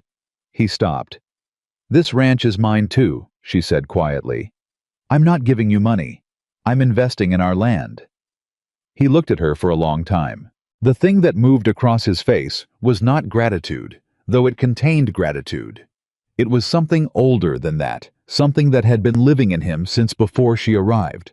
The particular grief of a man who has been alone with something too large for one person and has finally genuinely stopped being alone with it. All right, he said. All right, she said. He reached across and tucked a loose strand of hair behind her ear, which was not a gesture she had expected from him when she arrived in Kansas, and was now one of the most familiar things in her life. Your father would have liked the ranch, he said. He would have liked you, she said. Eventually. After you'd annoyed each other thoroughly. William laughed. They wrote to Tibbs the following morning. Drilling began in March. Willow Creek came to watch. That was not an exaggeration, and it was not vanity on anyone's part in a county where news traveled at wagon speed and entertainment was largely self-generated. A well being drilled in the north pasture of the Carter Ranch was a genuine event. People found reasons to pass by on the road. Birch came out and stayed for an hour. Even the Hanson brothers, who had never in Amelia's memory shown particular interest in the Carter property, stopped their wagon to watch Tibbs and his crew work the driven pipe down through the Kansas hardpan. On the second day of drilling at 14 feet, the pipe found resistance. Tibbs stopped. He tested the pressure. He looked at Amelia and William and said, 2 more feet. At 16 feet the water came. It came up through the pipe with a pressure that surprised even Tibbs, who had been doing this for 20 years, and who allowed himself one quiet, "well now," before he went back to being professional about it. William stood with his hand under the flow. Amelia stood beside him. She did not say anything. She did not need to. She thought about the morning she had crouched in the north pasture and pressed her hand flat against the earth and said, "There," and William had said that could be rock, and she had said, "It's not rock." She had been right. She was often right. She had spent most of her life being right in rooms where people were looking at her gloves and not hearing it. William turned and looked at her, his hand still wet from the well. "You found it," he said. "Your father found it," she said. "I just listened." He shook his head. "Don't do that," he said. "Do what?" "Give it away," he said. "You found it. Say it." She looked at him. "I found it," she said. "Yes," he said. "You did." Birch, standing behind them, started clapping. It was entirely unself-conscious and entirely Kansas. And after a moment, the Hanson brothers joined in, and even Tibbs gave a single nod that conveyed more approval than most men's speeches. The spring that followed was the best the Carter Ranch had seen in 7 years. That was not Amelia's accounting. That was William's, said plainly at breakfast one morning in April, when the north pasture was green in a way it hadn't been since before the drought years. 7 years, he said, looking out the window. "Your father's last good spring," she said. "Yes." He looked at his coffee. Thomas was still alive. The herd was full. The bank was manageable. He paused. "I spent a long time thinking that was the last good thing." "And now," she said. He looked at her. "Now I know it wasn't," he said. She looked back at him steadily. "Eat your breakfast," she said. "We have fence to check." He shook his head and ate his breakfast. The letter to Constance had been sent in October, the week after the wedding. It had been 3 pages full, warm, and absolutely final. She had thanked her aunt for her concern and described the ranch in precise and favorable terms, and explained without apology and without defensiveness that she was exactly where she was supposed to be. Constance had replied in December with a letter that was 2 pages of reevaluation disguised as congratulations, which meant the message had landed. She had not replied to the second letter. Some doors didn't need to be answered. They just needed to be closed. The harder conversation came from an unexpected direction in May, when Mrs. Doyle appeared at the ranch for the second time. No biscuits this time. She came alone and on foot, which told Amelia before she opened the door that something was different. Mrs. Doyle's husband had been ill since February. Amelia had heard this through Mrs. Larkin, who heard everything. It was a heart condition, serious and progressive, and it had apparently done to Edmund Doyle what misfortune does to some men, stripped away the parts that were performance and left only what was real underneath. Mrs. Doyle stood in the doorway and looked at Amelia with an expression that had nothing tactical in it. "I owe you an apology," she said. Amelia opened the door wider. "Come in," she said. They sat at the kitchen table, and Mrs. Doyle explained in the halting way of a woman who was not accustomed to this kind of honesty that Edmund had been asking for William. That he had asked specifically whether William held any ill will over the Doyle family's behavior in the previous year. That he had said from his sickbed that he was not a man who wanted to leave debts of that kind outstanding. "How was the one who suggested to the bank," Mrs. Doyle said, "about accelerating the payment? That was his idea, not the bank's." Amelia was quiet. "I didn't know until last month," Mrs. Doyle said. "When he told me, he wanted you to know." "Why?" Amelia said. "He said—" She stopped, started again. "He said he misjudged you, both of you. He said he looked at this ranch and saw an opportunity, and he looked at you and saw a woman who didn't belong, and he was wrong on both counts, and he knows it." She looked at her hands. He wanted William to know he's sorry. Amelia looked at her. "I'll tell William," she said. "That's all I came for," Mrs. Doyle said. "I know." Amelia paused. "How is he, Edmund?" Mrs. Doyle's composure moved.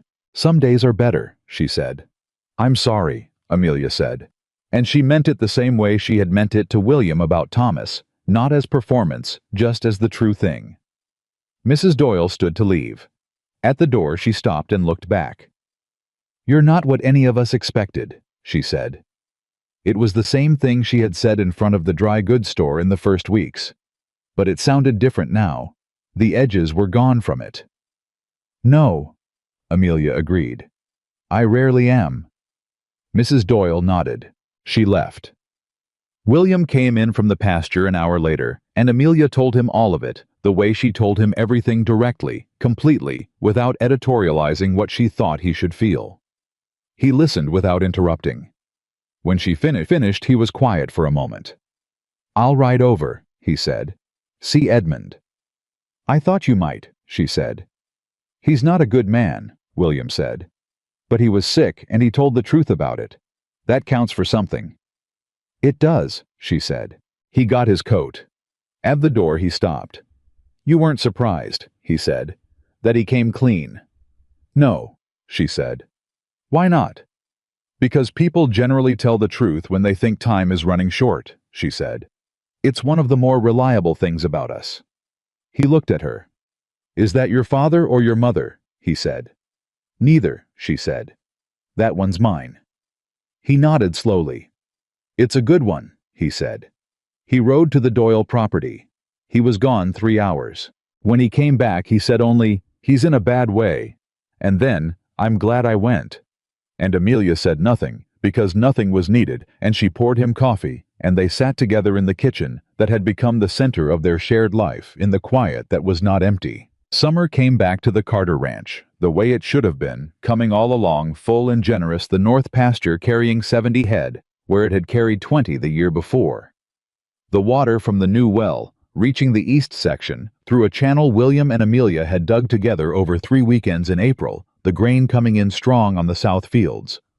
On a Saturday evening in late July, Amelia was on the porch. She had a habit of sitting outside in the evening, which was not something she had done in Boston, where evenings were interiors, and lamplight, and the sound of neighbors through thin walls. Here the evening was enormous, and full of specific sounds, cattle settling grasshoppers, the wind moving through the north pasture grass above the hidden water that was hidden no longer. William came out and sat beside her. They did not speak for a while. Then he said, "You know what Birch said to me today." "What did Birch say?" "He said the Carter Ranch is the most improved operation in the county. Said it in front of the Hanson brothers and Peterson from the next road, and 2 men I don't even know." He paused. "He said it like it was just a fact." "It is just a fact," she said. "I know."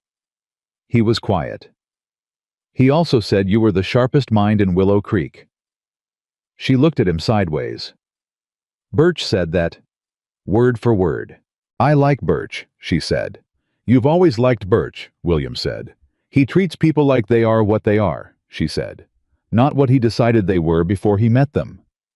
William was quiet. "I did that," he said. "When you arrived." "You did," she said. "I was wrong." "You were," she said. "You've been not wrong for about 11 months now. The record is improving." He made the sound that was his laugh when he was trying not to show it. They sat in the evening quiet. "I've been thinking," he said. "You're always thinking," she said. "You just don't announce it the way I do." "I've been thinking," he said again, with a patience that was fond, about Thomas. She waited. "About what he would say," he said, "if he could see this." He looked out at the north pasture. The well, the herd, the harvest numbers. He paused. "You." "What would he say?" she said. "He'd say I was lucky," William said. "He'd say it in the most annoying possible way in front of people probably more than once." He paused. "He'd be right." She looked at him. "And what would you say back?" she said. He turned and looked at her with the expression she had first seen beginning on his face in the kitchen, On the 21st morning, the one that was not yet open, but was moving in that direction, the one that had been opening by degrees ever since. I'd say it wasn't luck, he said. I'd say it was a woman who refused to get back on the train. She held his gaze. The train would have taken me back to a dress shop in Boston, she said. I was never getting on it. I know that now, he said. You should have known it on the platform, she said. Yes, he agreed. I should have. A pause. William, she said. Amelia, he said. I want you to know something, she said. Tell me. I came to Kansas because I had nothing else, she said. That's the truth, and I've always been honest about it. I came because I was out of options, and out of money, and out of room in that small life I had. She looked at him directly.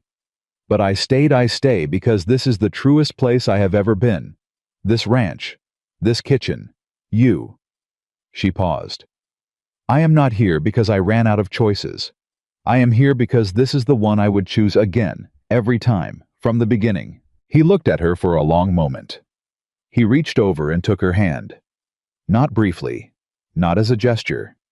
He held it the way you hold something you have learned the full value of, which is differently from how you hold something you have only just found. Amelia Carter, he said. Yes, she said. I tried to send you home, he said. You did, she said. I was a fool, he said. You were, she said. You stopped. Because of you, he said. Because of you, she corrected. I just made it harder to stay wrong. He looked out at the north pasture, at the grass. Moving above the water, at the herd settled in the golden July evening, at the fence lines, holding solid, and the wellhead standing in the northeast corner, like something that had always been there waiting to be found. I used to wake up in the morning, he said quietly, and the first thing I felt was weight, the debt, the work, the alone of it. He paused.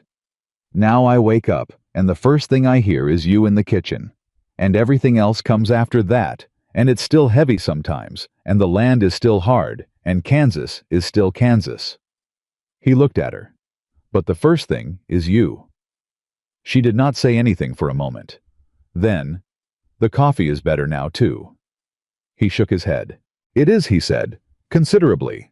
She laughed. He laughed with her, and the Kansas evening held them both, and the north pasture spoke in its quiet grass and water language. And somewhere in the barn, the cattle were easy and full, and on the kitchen shelf inside the house, a pair of ivory silk gloves sat in the last of the light, a little yellowed, a little worn at the fingertips, belonging entirely to the woman who had carried them 2,000 miles to a place that had not wanted her and had claimed it anyway. The woman who had stood on a train platform with shaking hands and looked a stranger in the eye and said, "The trial period begins now." The woman who had found water where everyone said there was none money, where everyone said it was gone, and worth in a place where the world had taught her not to expect it. The woman who had arrived in Willow Creek, Kansas, in the summer of 1885, wearing her mother's gloves and carrying her father's ledgers, and something stronger than both, the unshakable bone-deep knowledge that she was exactly as valuable as she had always believed, and that the right place would eventually prove it. It had. She had made sure of it. And the Carter Ranch, alive and growing above its secret water in the Kansas evening, was the permanent, undeniable, flourishing proof that the woman in the silk gloves had never been a mistake. She had been the answer all along.